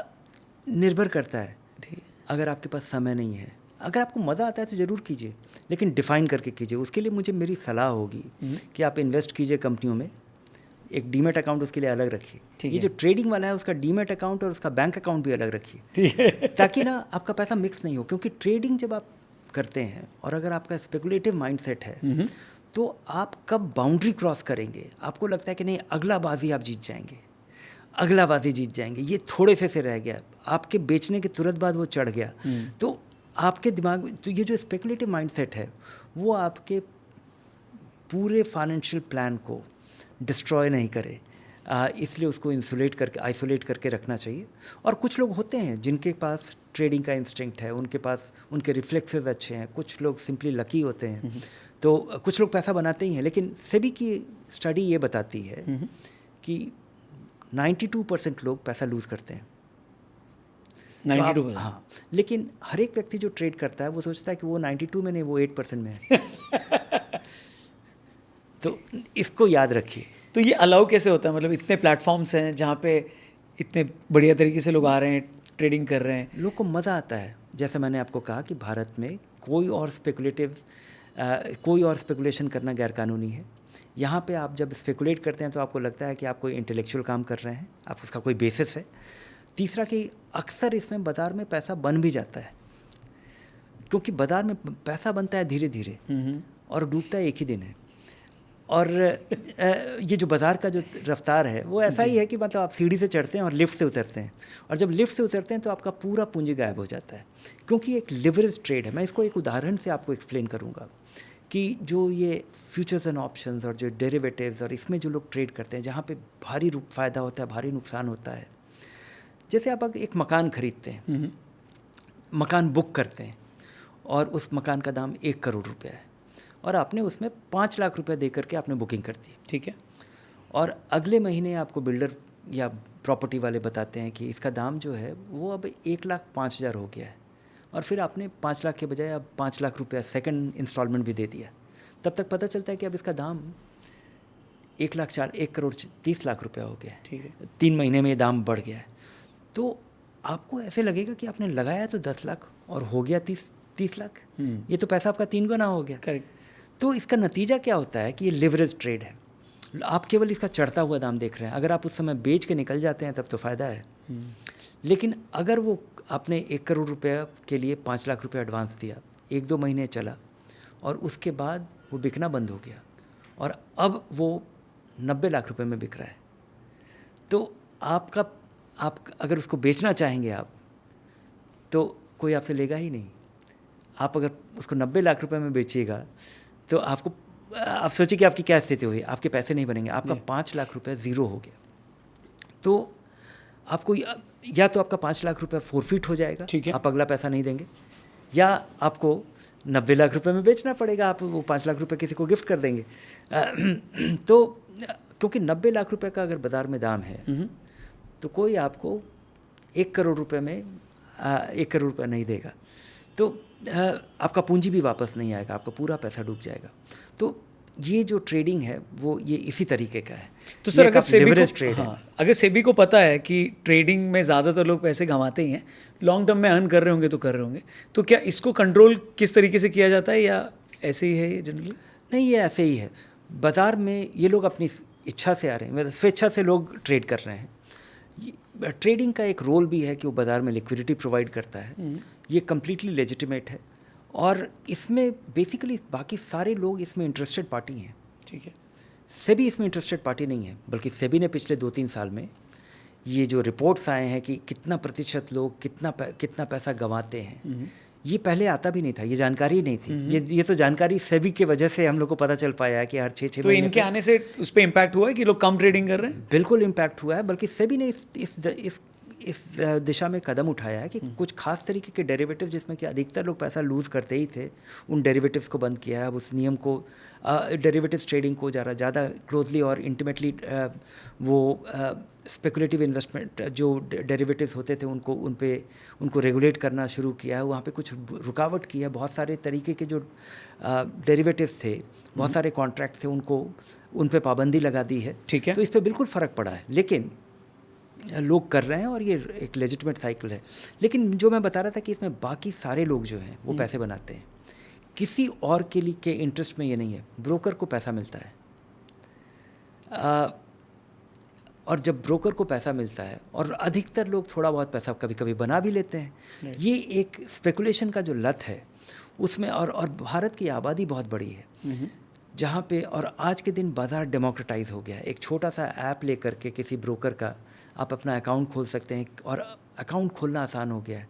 मैं 1990-92 की आपको बात बता रहा हूँ, जब मैग्नम मल्टीप्लायर स्कीम बेचना बड़ा मुश्किल था, ब्रोकर्स रेगुलेटेड नहीं थे, कहीं पे आप जा रहे थे किस दाम पे बिक रहा है, ट्रांसपेरेंसी नहीं थी। आज जब पूरी तरह ट्रांसपेरेंसी है, इस तरह से डेमोक्रेटाइज हो गया है कि आप, एक गांव में बैठा हुआ लड़का क्लास के बीच में भी कोई ट्रेड कर लेता है, हाँ। और उसके पैसे बन जाते हैं। उसको लगता है कि ये ये उसका स्किल है, ये उसका लक नहीं है।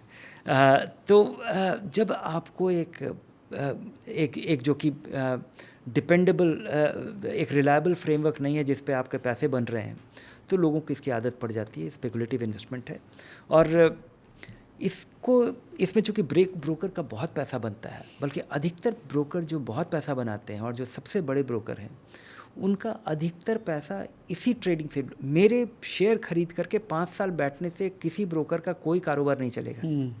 जब मैं किसी कंपनी का शेयर खरीदता हूँ और वो मेरे डीमैट अकाउंट में आ जाता है, और मैं अगर 5 साल तक उसको बेचूँ ही नहीं, जो जैसा कि मैं करता हूँ, तो उनके पैसे नहीं बनते, क्योंकि जब खरीदा था तब ब्रोकरेज दिया, बात खत्म हो गई।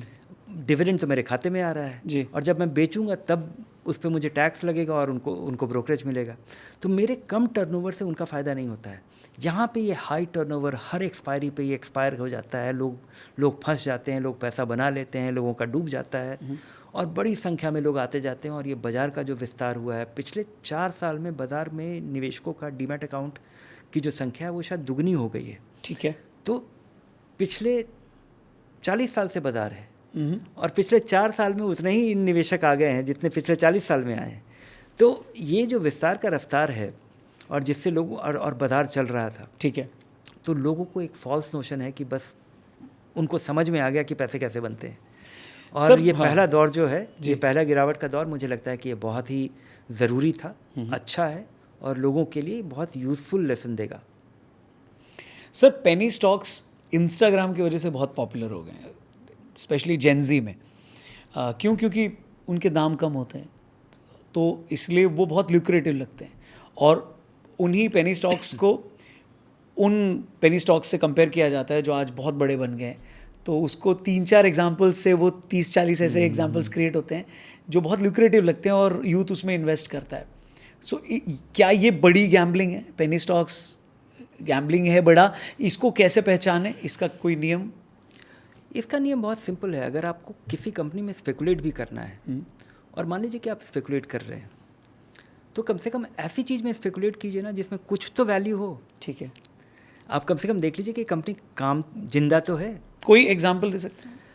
किसी भी कंपनी में, अगर आप किसी अजीब से कंपनी में, बजाज फाइनेंस में भी लगा देते हैं, जो कि कहा जाता है कि बहुत महंगी शेयर है, और अपने इस गिरावट के बावजूद बहुत महंगी है, और उसमें पैसा 1.5 लाख गुना बना है पिछले 30 साल में, तो उसमें अगर आप स्पेकुलेट करते हैं तो कम से कम कुछ है। तो अगर आप किसी पब्लिक सेक्टर बैंक में भी पैसा लगा देते हैं जिसमें लोग कह रहे हैं कि इसमें वैल्यू है, या किसी 4 शेयर में आप पैसा लगाते हैं जो कि कम से कम मुनाफा बनाती है, ग्रो कर रही है, और मॉडरेटली प्राइस्ड है, रीजनेबली प्राइस्ड से थोड़ी महंगी है, ठीक है, तो कम से कम वो कंपनी बच रही होगी। ये जो 30 पैसे के और 25 पैसे के और 10 पैसे की कंपनी में जो लोग पैसा लगा रहे हैं, वो कंपनी एग्जिस्ट नहीं करती है।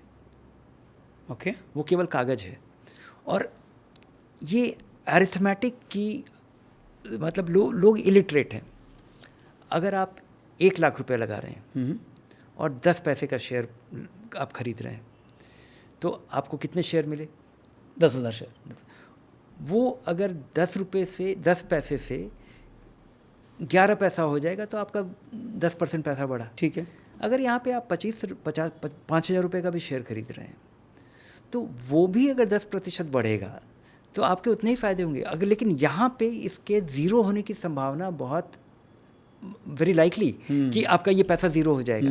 यहाँ पे वो ज़ीरो नहीं होगा। तो आपको हमेशा देखना चाहिए कि कुछ तो हो, कुछ तो आधार हो। आप स्पेकुलेट कीजिए, पर कम से कम छोटी कंपनी में कीजिए, नुकसान बनाने वाली कंपनी में कीजिए, लेकिन मुझे लगता है कि जो 5 पैसा 10 पैसा वाला कंपनी जो कि देश में करीब हज़ारों कंपनियां लिस्टेड हैं, इसमें लोग स्पेकुलेट करते हैं और इसमें कोई ऑपरेटर होता है जिसने पहले ये सब 10-10 पैसे में इकट्ठा किया होता है, फिर उसके बारे में वो अफवाहें फैलाता है, उसके बाद लोग इसमें 10 पैसे से 12 रुपये करके बेच देते हैं, 12 पैसे वाले 15 पैसे पे बेच देते हैं, 15 पैसे वाले 20 पैसे पे बेच देते हैं, और वो 10 से 20 का जो जर्नी है उसको दिखा करके कोई 30 करने के लिए आता है, तब तक वो फिर बाज़ार में गिरावट हो जाता है और वो फिर 8 पैसे का हो जाता है।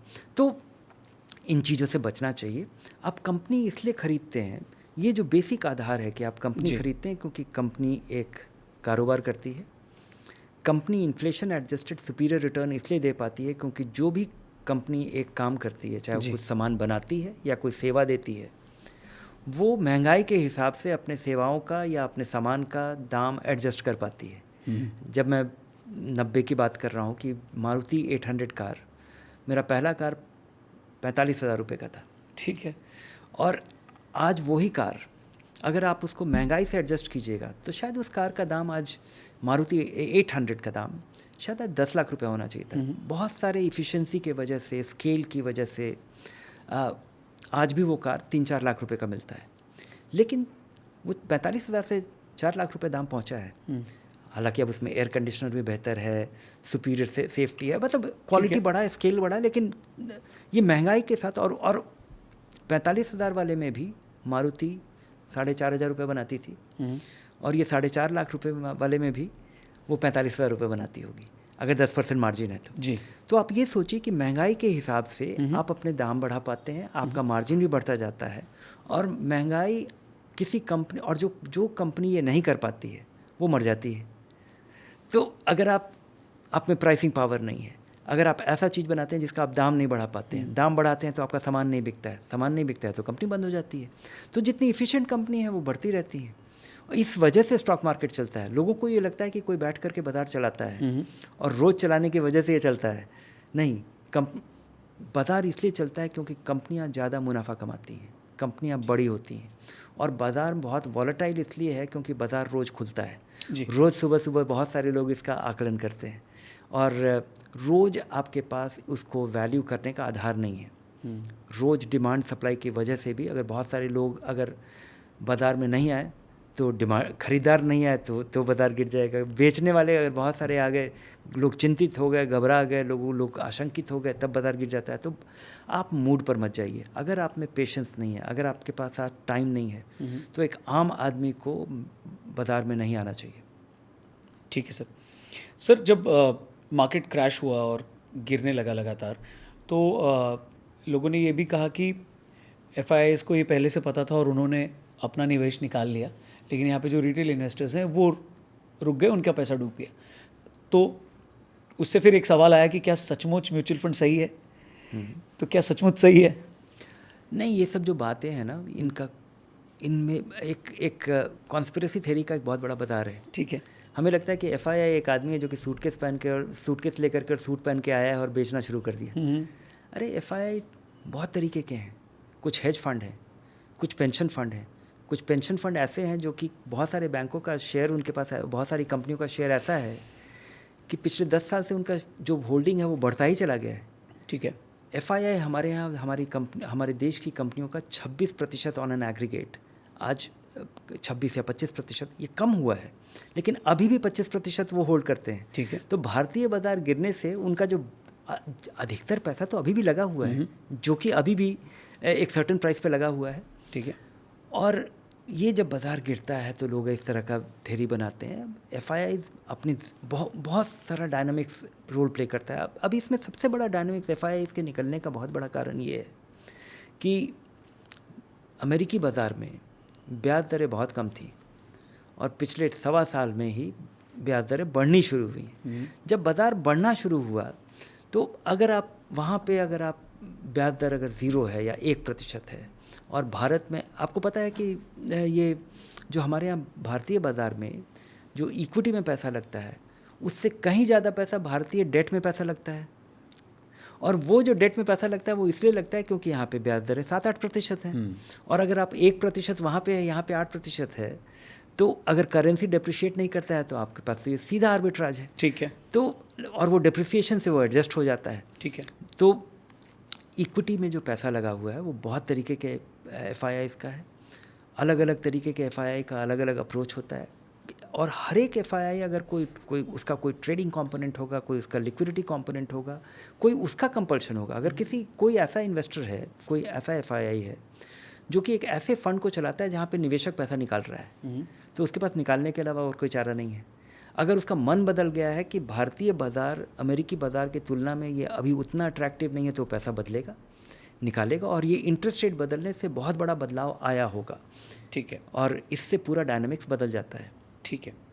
तो मुझे इसका आधार दिखता है। ठीक है सर, मार्केट को आपने 800 से 80,000 तक जाते हुए देखा है। जब क्रिप्टो जैसे अप्रॉक्सीमेटली राउंडिंग ऑफ के लिए मैं ये कर रहा हूँ। हाँ, इसलिए मेरे को 8 से 80 बोलने में अच्छा लगता है। तो जब आप क्रिप्टो में इन्वेस्टमेंट की बात सुनते हैं और आज की जनरेशन उस पर ज़्यादा बुलिश होती है, तो आप जनरली उनको क्या सुझाव देते हैं as an asset class crypto पे? मैं उनको सुझाव नहीं देता हूँ। क्योंकि जैसे मैं देता हूँ वो मुझसे लड़ने लगते हैं, झगड़ने लगते हैं, या मुझे आपने क्रिप्टो में इन्वेस्ट नहीं किया? कभी नहीं। मैं उसके बारे में सोचता ही नहीं हूँ। मुझे लगता है कि ये बहुत ही हैरानी की बात है कि लोग क्रिप्टो के बारे में इतना एक्साइटेड हैं, और बड़ी हैरानी की बात है कि क्रिप्टो चल रहा है और अभी भी चल रहा है। और क्योंकि इसमें लोगों ने जितना कमाया और इसको काफ़ी लेजिटिमेसी मिल गया, क्योंकि एलॉन मस्क अगर पैसा लगाते हैं और टेस्ला खरीदने के लिए वो कभी बिटकॉइन भी ले रहे थे, हाँ। तो लोगों को लगता है कि ज़रूर इसमें दम है, और दम होगा शायद, लेकिन इसमें दम है।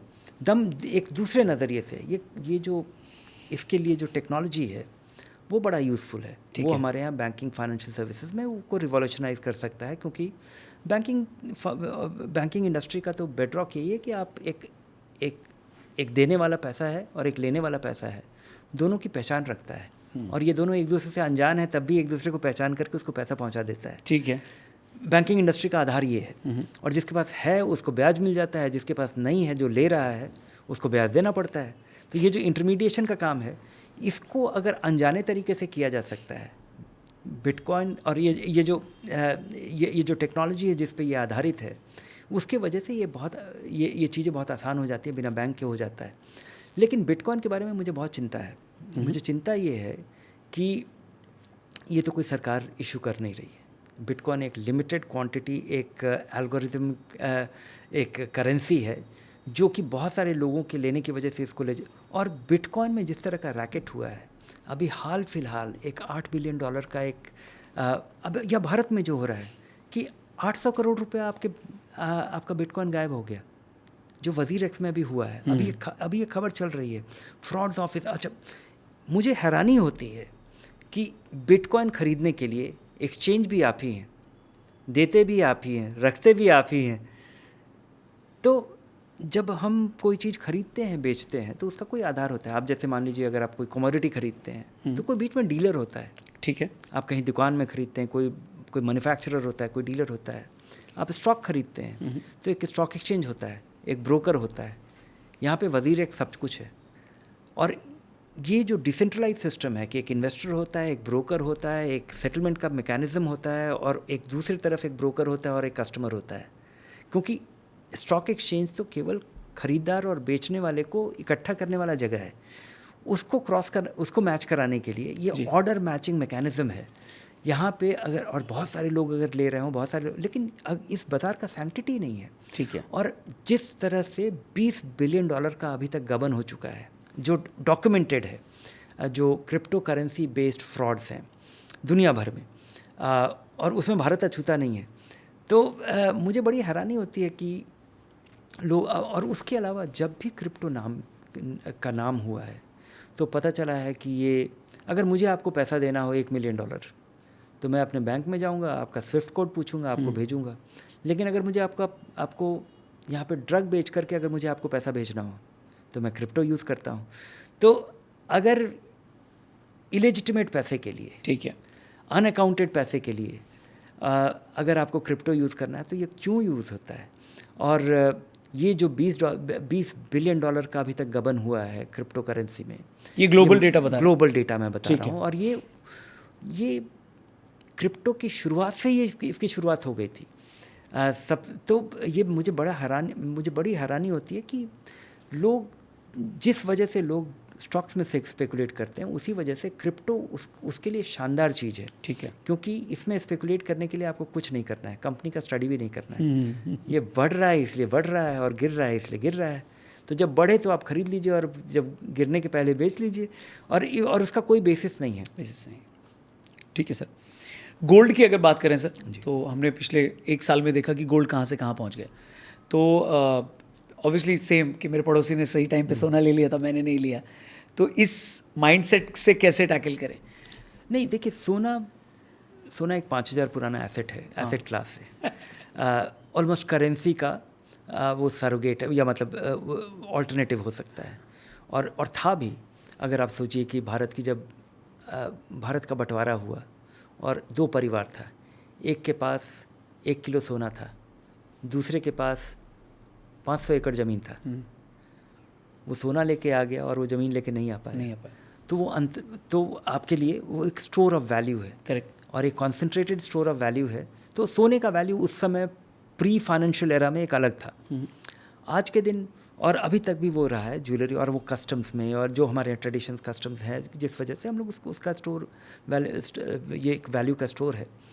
और एक नया डायमेंशन इसमें ऐड हुआ है जो 2006 से हुआ, कि गोल्ड का फाइनेंशियलाइजेशन हुआ। ठीक है।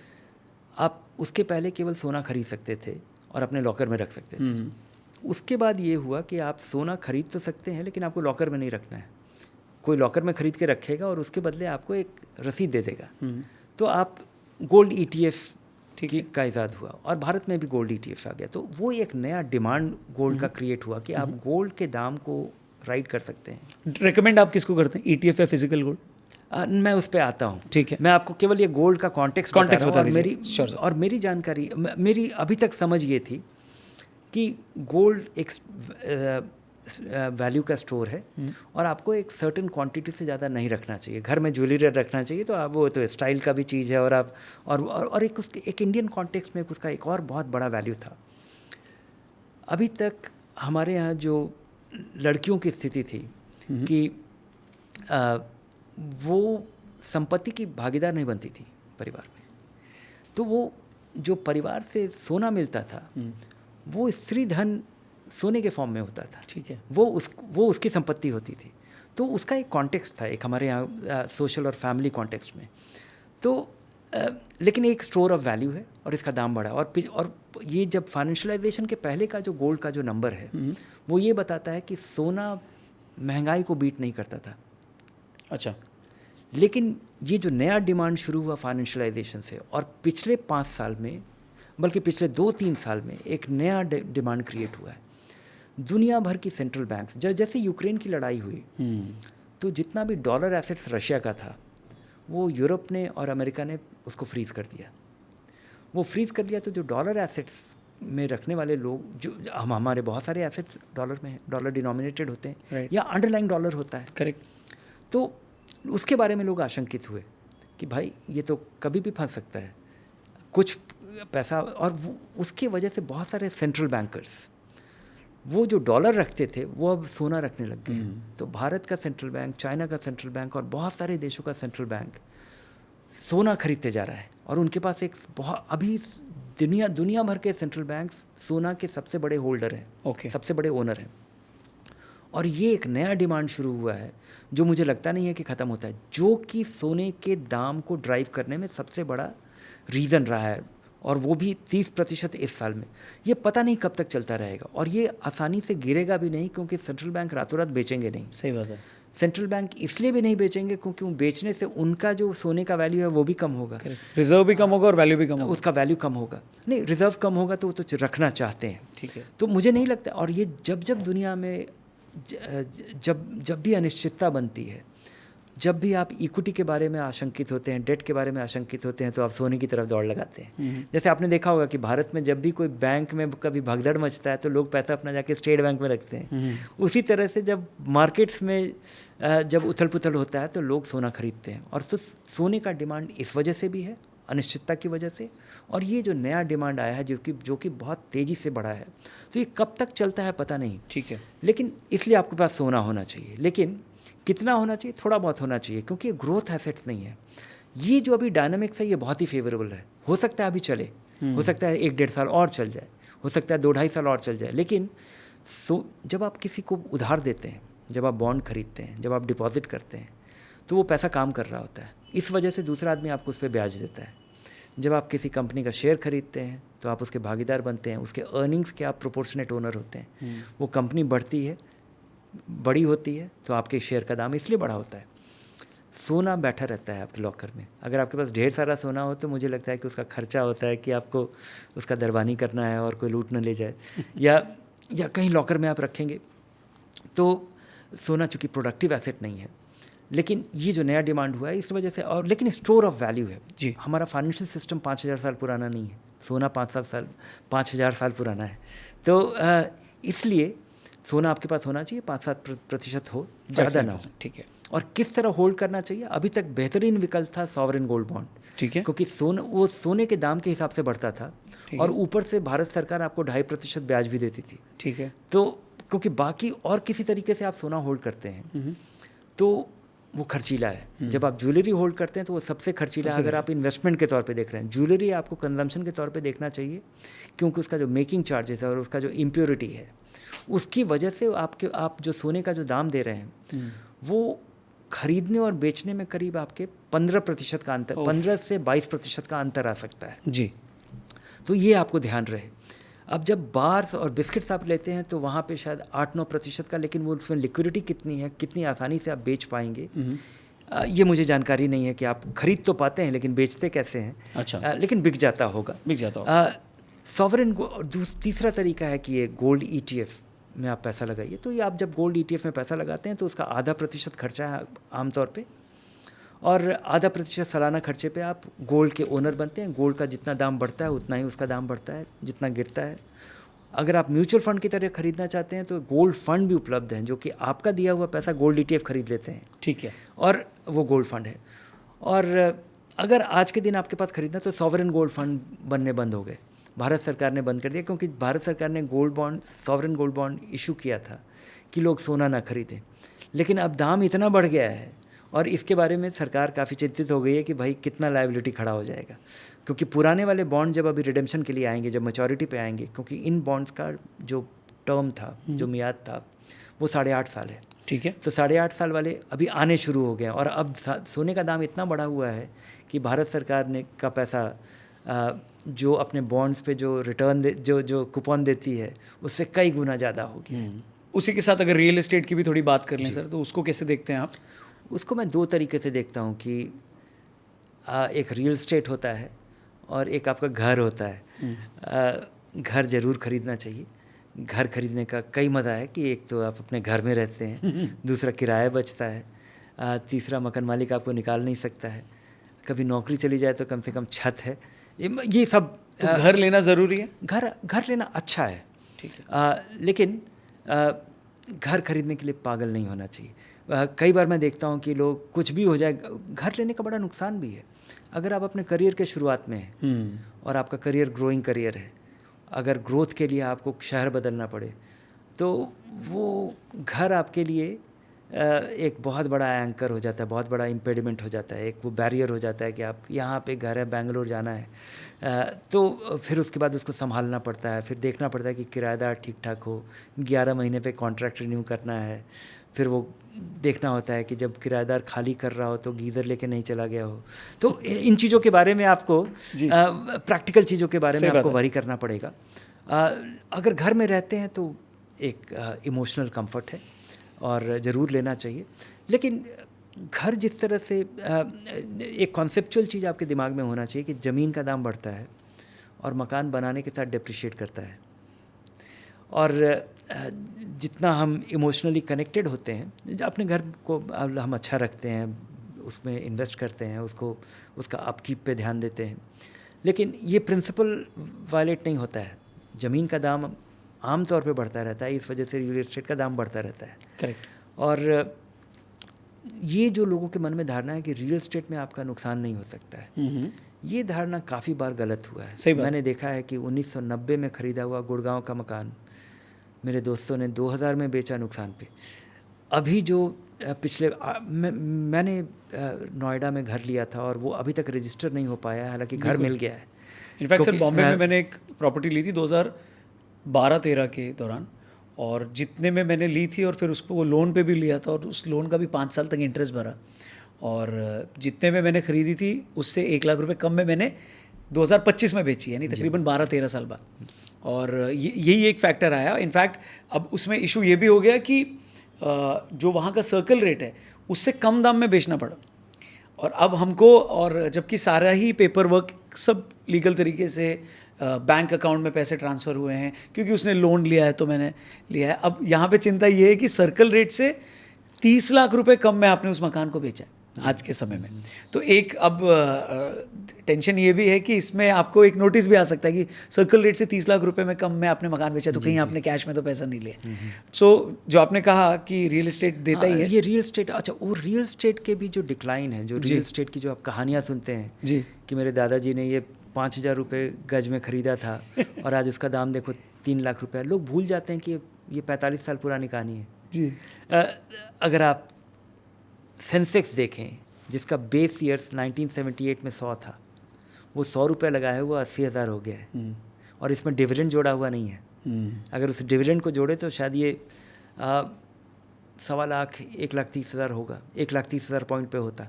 अगर आप सेंसेक्स वाली कंपनियों का डिविडेंड को आप उसमें इन्वेस्ट कर देते, ठीक है।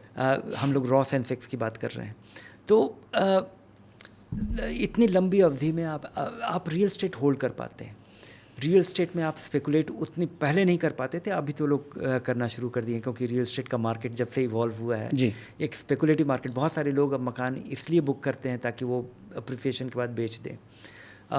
बोरोइंग अब बहुत आसानी से उपलब्ध है एक बड़े इस पे, लेकिन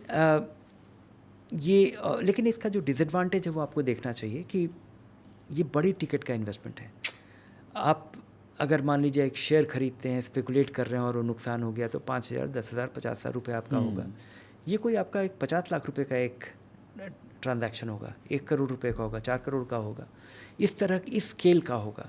अगर वहाँ पे 10% की गिरावट होती है तो और इसके जो अटैच जो डायमेंशंस है, फाइनेंशियल इन्वेस्टमेंट आप अपना ऐप खोलते हैं और बेच देते हैं, नुकसान हुआ, फ़ायदा हुआ, पैसा आपके खाते में आ गया। यहाँ पे तो आपको चिंता करना पड़ेगा कि आप जो पैसा दे रहे हैं वो 3 महीने के बाद दूसरा पैसा इंस्टॉलमेंट आ जाएगा। एक बड़े स्केल का इन्वेस्टमेंट हो रहा है, जो आदमी खरीद रहा है वो, मैंने ऐसे लोगों को भी देखा है जिन्होंने अपना ज़मीन बेचा बहुत महंगे दाम का, और दाम था उसका 12 करोड़ रुपया। किसी व्यक्ति ने 60 लाख रुपया उसको इन्वेस्टमेंट उसका एडवांस दिया, अब वो आदमी मिल ही नहीं रहा है और इनको बेचना है। अब उनको समझ में नहीं आ रहा है कि वो क्या करें, हालांकि उनके पास एग्रीमेंट टू सेल है कि हम अब ये लिटिगेशन हो जाएगा। एक आदमी जो कि 60 लाख रुपया आपको एक लेजिटिमेट तरीके से दिया है, उसके पास एविडेंस है, अब आप दूसरे को बेच नहीं पा रहे हैं और ख़रीदार जो है वो गायब है। सही बात है। तो मुझे लगता है कि ये एक लिटिगेशन का और एक कॉम्प्लिकेटेड बड़े स्केल के ट्रांजैक्शन का ये सब डिसएडवांटेज है। एक आम आदमी को इतना ही पढ़ना चाहिए जितना कि आप संभाल पाए। और अगर आपको रियल एस्टेट में लगाना है तो आपके पास एक नया विकल्प है, रियल एस्टेट इन्वेस्टमेंट ट्रस्ट। अभी इसकी शुरुआत है। ये एक ऐसा इन्वेस्टमेंट है जिसमें कि आपका लगाया हुआ पैसा रियल एस्टेट में इन्वेस्ट होता है, ठीक है, और कमर्शियल रियल एस्टेट में इन्वेस्ट होता है, जो कि यील्ड भी करता है, किराया भी मिलता है। और कमर्शियल रियल एस्टेट में किराया काफ़ी एक रेजिडेंशियल किराए की तुलना में ज़्यादा बेहतर होता है, और उसमें कैपिटल अप्रिसिएशन भी होता है, पीरियडिकली ये रिवैल्यू होता है। तो अगर आपको शौक ही है कि रियल एस्टेट का एक्सपोजर होना चाहिए, तो मुझे लगता है कि लोगों को रियल एस्टेट का फाइनेंशियल एक्सपोजर यहाँ पे लेना चाहिए। कुछ कम अप्रिसिएशन होगा, लेकिन आप देख नहीं पाएंगे, लेकिन लोगों को लगता है कि रियल एस्टेट का जो चार्म है कि लोगों को लगता है बाकी सब चीज़ तो अनरियल है, यही रियल है, ये दिखता है, पकड़ सकते हैं, छू सकते हैं और आप दिखा सकते हैं, उसके बारे में आप खुश हो सकते हैं कि मेरे पास 3 मकान हैं। तो ये इन सब चीज़ों से हटिए, पैसा आपका रियलाइजेबल हो और कम से कम झंझट वाला हो। सही बात है।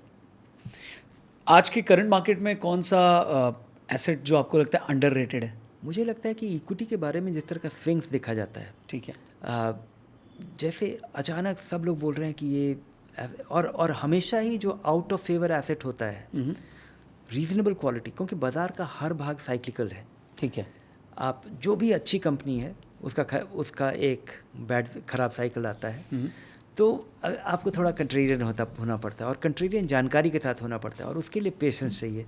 तो जो भी आप अगर देखेंगे कि जो कुछ भी अभी आउट ऑफ फेवर है, आप वैल्यू रिसर्च पे जाइए, मार्केट वॉच में देखिए कि कौन से इंडेक्स का पिछले 3 साल का और 1 साल का परफॉर्मेंस सबसे ख़राब है।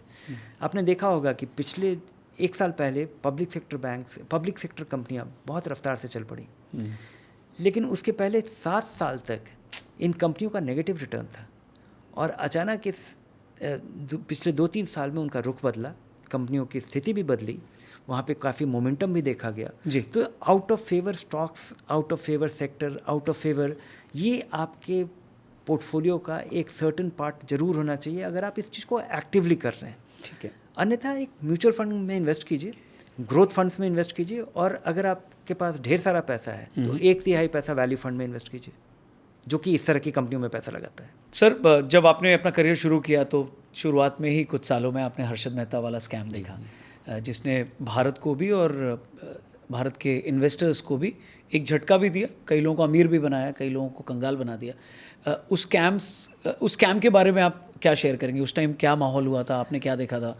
उस समय तो मेरे लिए, चूँकि मेरे लिए सब चीज़ हैरानी करने वाला चीज़ था, मैं ग्रेजुएट हो रहा था और 1990 में हुआ, और हर्षद मेहता के स्कैम के साथ जो चीज़ कोइंसाइड किया कि भारत के बाज़ार का लिबरलाइजेशन, भारत का बाज़ार लिबरलाइज हुआ, तो वो एक इतना बड़ा कदम था कि उसके पहले हमारे यहाँ सब चीज़ के कुछ भी बनाने के लिए हमारे देश में लाइसेंस होता था। ठीक है। टेलीफोन कंपनियाँ सरकारी थी, कार कंपनी सरकारी थी, मारुति सुजुकी एक सरकारी कंपनी थी, तो हमारे यहाँ सब चीज़ बनाने के लिए लाइसेंस होता था। जब बाज़ार खोल दिया गया तो उसका अगले 10 साल तक नतीजा हुआ कि भारत की सारी बड़ी कंपनियाँ दिक्कत में आ गई। जो भी यहाँ पे शेल्टर्ड मोनोपोली था, क्योंकि वो इनएफिशिएंट थी, वो जब विदेश से सामान आकर के यहाँ बिकना शुरू हुआ, जब यहाँ पे कस्टम्स ड्यूटी कम होना शुरू हुआ, और उसके बाद जब बाज़ार से यहाँ पे हमारे यहाँ जितनी भी टेलीविज़न की ब्रांड थी ख़त्म हो गई। जी। आपको याद होगा ओनिडा, बेल्ट्रॉन, बेल्टेक, क्राउन, बीपीएल सारी ये गायब हो गई। हमारे यहाँ जितने वाइट गुड्स के ब्रांड थे वो गायब हो गए, और विदेशी ब्रांड्स यहाँ पे डोमिनेट करने लग गए। उनका स्केल, क्वालिटी, डिस्ट्रीब्यूशन और प्राइस पॉइंट ये कम्प्लीटली बदल गया। तो जो भारतीय कंज्यूमर को जो चॉइस मिला, जो सप्लाई मिला, हमारे यहाँ केवल आपके पास गाड़ी था का चॉइस था कि आप एम्बेसडर खरीद लीजिए और प्रीमियर पद्मिनी खरीद लीजिए, या अगर आप या मारुति खरीद लीजिए। वो भी 4-5 साल से 1985 में ही लॉन्च हुआ था। ये जो बदलाव था, और हर्षद मेहता का स्कैम जो था, जिसके वजह से बाज़ार अचानक चढ़ पड़ा, उसी के साथ ही एक बहुत बड़ा बदलाव हुआ कि सेबी उसके पहले एग्जिस्ट ही नहीं करता था। ठीक है। सेबी एग्जिस्ट नहीं करता था। 1992 में सेबी का 1990 में सेबी क्रिएट हुआ, और 1992 में उसका रेगुलेशंस, उनको रेगुलेटरी मैंडेट मिल गया, उनके पास अधिकार आ गए, और 1992 में ही म्यूचुअल फंड का रेगुलेशंस बना। उसके पहले म्यूचुअल फंड केवल सरकारी हुआ करती थी। UTI, LIC, GIC, state bank, can bank, Indian bank, PNB और बैंक ऑफ इंडिया, ये जो 8 पब्लिक सेक्टर बैंक थे, इन्हीं का म्यूचुअल फंड हुआ करता था। और अधिकतर म्यूचुअल फंड स्कीम जो था वो फिक्स्ड इनकम ओरिएंटेड था। ठीक है। कुछ ही इक्विटी वाले थे, जो कि मैं बता रहा हूँ, जिसके बारे में ये कहानी है कि Magna multiplier scheme, can share, can bonus, can growth. और उसी समय यूटीआई ने धड़ाधड़ फंड लॉन्च करना शुरू किया। एक मास्टर प्लस आया दिसंबर 91 में, फिर एक मास्टर गेन आया जो कि भारत का सबसे बड़ा म्यूचुअल फंड था। उसने मुझे हैरान कर दिया। उसने मुझे हैरान इसलिए किया क्योंकि वो एक फ़ंड था जो कि 1992 में हर्षद मेहता स्कैम के पीक पे जब बाज़ार चढ़ा हुआ था, उस समय वो फंड आया। उसमें भारतीय निवेशकों ने कुल मिला के शायद 4800 करोड़ रुपए लगाया, और उसमें लगाने वाले लोगों की तादाद 65 लाख थी। उस समय जो भारत की आबादी थी, उसमें हर 20 में से एक आदमी मास्टर गेन का इन्वेस्टर था। बाप रे। तो म्यूचुअल फंड का जो स्केल था उस समय, जो मुझे लगता है वो बहुत ही ड्रामेटिकली मतलब बहुत ही बड़े स्केल का था, और ये 8 कंपनियों में ही वो कॉन्सेंट्रेटेड था। और उसके बाद फिर ये सेक्टर खोल दिया गया प्राइवेट पार्टिसिपेशन के लिए, बहुत सारी नई चीज़ें होने लग गई, ओपन एंड फंड बन गए। और उस समय जो ये मास्टर गेन का जो ये में जो पैसा आया, और उस समय जिस तरह की बात और चर्चा हो रही थी कि मास्टर गेन में पब्लिक सेक्टर में इन्वेस्ट करने का स्पेशल प्रिविलेज होगा क्योंकि इन्हीं के पास पैसा है। जब मैं उसकी आज तुलना करता हूँ, और उस समय म्यूचुअल फंड का एक बहुत ही सिग्निफिकेंट रोल था। आज जिस तरह से किसी ब्रोकर के पास जा कर के आप अपना अकाउंट खोल करके आप खरीद बेच कर पाते हैं, 1990 में कोई भी ब्रोकर 10,000 रुपये लगाने वाले को अपने ऑफिस में घुसने नहीं देता था, क्योंकि उस समय ब्रोकर के लिए वो कस्टमर जो था, वो इन्वेस्टर जो था, वो बहुत रिस्की था। उस समय हमारे यहाँ बाजार डिमिटरलाइज ही नहीं था। ठीक है। आप जब शेयर खरीदते थे तो आपको सर्टिफिकेट मिलता था। आप जब खरीदते थे शेयर सर्टिफिकेट तो उसके साथ एक ट्रांसफ़र डीड आता था। ट्रांसफ़र डीड में पीछे साइन किया रहता था। आप रिकॉर्ड डेट के पहले, डिविडेंड वगैरह के पहले, या बोनस मिलने वाला है, राइट्स मिलने वाला है, तो आप कंपनी में भेजते थे कि मेरे नाम पे इसको ट्रांसफ़र कर दीजिए, अपने रिकॉर्ड्स में मेरे नाम पे इसको ट्रांसफ़र कर दीजिए, मैंने इस एक्सचेंज से ख़रीदा था। वो ट्रांसफ़र डीड पे लेगा, जैसे आप मकान खरीदते हैं तो ट्रांसफ़र डीड होता है। सही है। वो उसमें इतना बैड डिलीवरी हुआ करता था क्योंकि सिग्नेचर मैच नहीं किया। ये तो स्टॉक ट्रेडिंग और स्टॉक ब्रोकरेज बहुत ही रिस्की बिजनेस था। डीमिटरलाइजेशन से ये हुआ कि आप बेच वो ही सकते हैं जो आपके नाम पे है, ठीक और है। जब आप शेयर खरीदते हैं तो अगले दिन आपके खाते में इलेक्ट्रॉनिकली वो शेयर आ जाता है। तो ये जो भारतीय बाजार का जो रिफॉर्म हो रहा था, केवल भारतीय इकोनॉमी का रिफॉर्म नहीं हुआ, उसमें बाजार का रिफॉर्म एक बहुत ही सिग्निफिकेंट था, जैसे म्यूचुअल फंड का क्रिएशन, सेबी का क्रिएशन, और ये जो डिपॉजिटरी का क्रिएशन, ये बहुत बड़ा कदम था। और जिसका हम आज नतीजा देख रहे हैं कि कि बाजार आज हर गांव में पहुंच गया है। हर्षद मेहता के स्कैम के बारे में अक्सर ये कहा जाता है, कुछ लोग कहते हैं कि सिस्टम को ट्विस्ट किया था, चीज़ें तो गड़बड़ थी ही, बस उसने उसको यूज़ कर लिया, तो इसलिए टेक्निकली वो स्कैम नहीं हुआ, और क्योंकि वो पॉलिटिक्स का शिकार हो गए इसलिए एक्सपोज हो गए और सारा कांड बाहर आ गया। अदरवाइज इतनी कोई बड़ी प्रॉब्लम नहीं थी। आप कैसे देखते हैं इसको? मैं देखता हूँ कि वो बिल्कुल वो समय ऐसा था जब सब चीज़ें बहुत ब्लर्ड थी। नहीं, वो गैरकानूनी चीज़ तो था ही, क्योंकि आपने बेसिकली आप स्टेट बैंक को बॉन्ड खरीदने बेचने का कारोबार आप करते थे, और बॉन्ड खरीदने बेचने का जो कारोबार था, जो चूँकि मैंने बहुत ही बारीकी से उस समय देखा है, और चीज़ों का जो वहाँ पे रिकॉर्ड नहीं रखा जाता था, एक हुंडी पे काम होता था और वो दे दिया करते थे, लेकिन उस समय तक 2-4 दिन 10 दिन तक आप कम समय का पैसा लेकर के अगर आप बाज़ार में लगा दें, तो बाज़ार में इस तरह का अगर अगर बाज़ार का नेचुरल पैसा अगर बाज़ार में नहीं आता है जी, तो बाज़ार इन्फ्लेट हो जाएगा, बाज़ार बढ़ जाएगा, और जब भी वो बाज़ार से निकलेगा तो बाज़ार गिर जाएगा, और वही हुआ। तो मैं ये देखता हूँ कि हर्षद मेहता का 2 पार्ट था। एक कि वो काफ़ी रिसर्च बेस्ड अच्छी कंपनियों के बारे में वो जो नैरेटिव सेट हुआ था कि कंपनियों का दाम क्या होना चाहिए, क्या नहीं होना चाहिए, और वो बुल बेयर के लड़ाई के शिकार हो गए, वो एक बात था।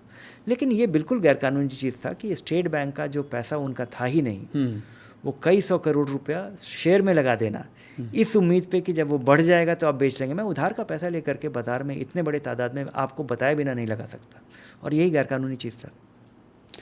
जेंसॉल की बात कर लेते हैं साथ ही। जी। सो इस केस को आप देखते हैं वैसे ही कि आप उधार का पैसा पर्सनल कंजम्पशन के लिए कंपनी के थ्रू अगर ले लेते हैं, नहीं, और वहीं पे एट द सेम टाइम जेंसॉल का केस अगर डिस्कस करें सर, तो आपने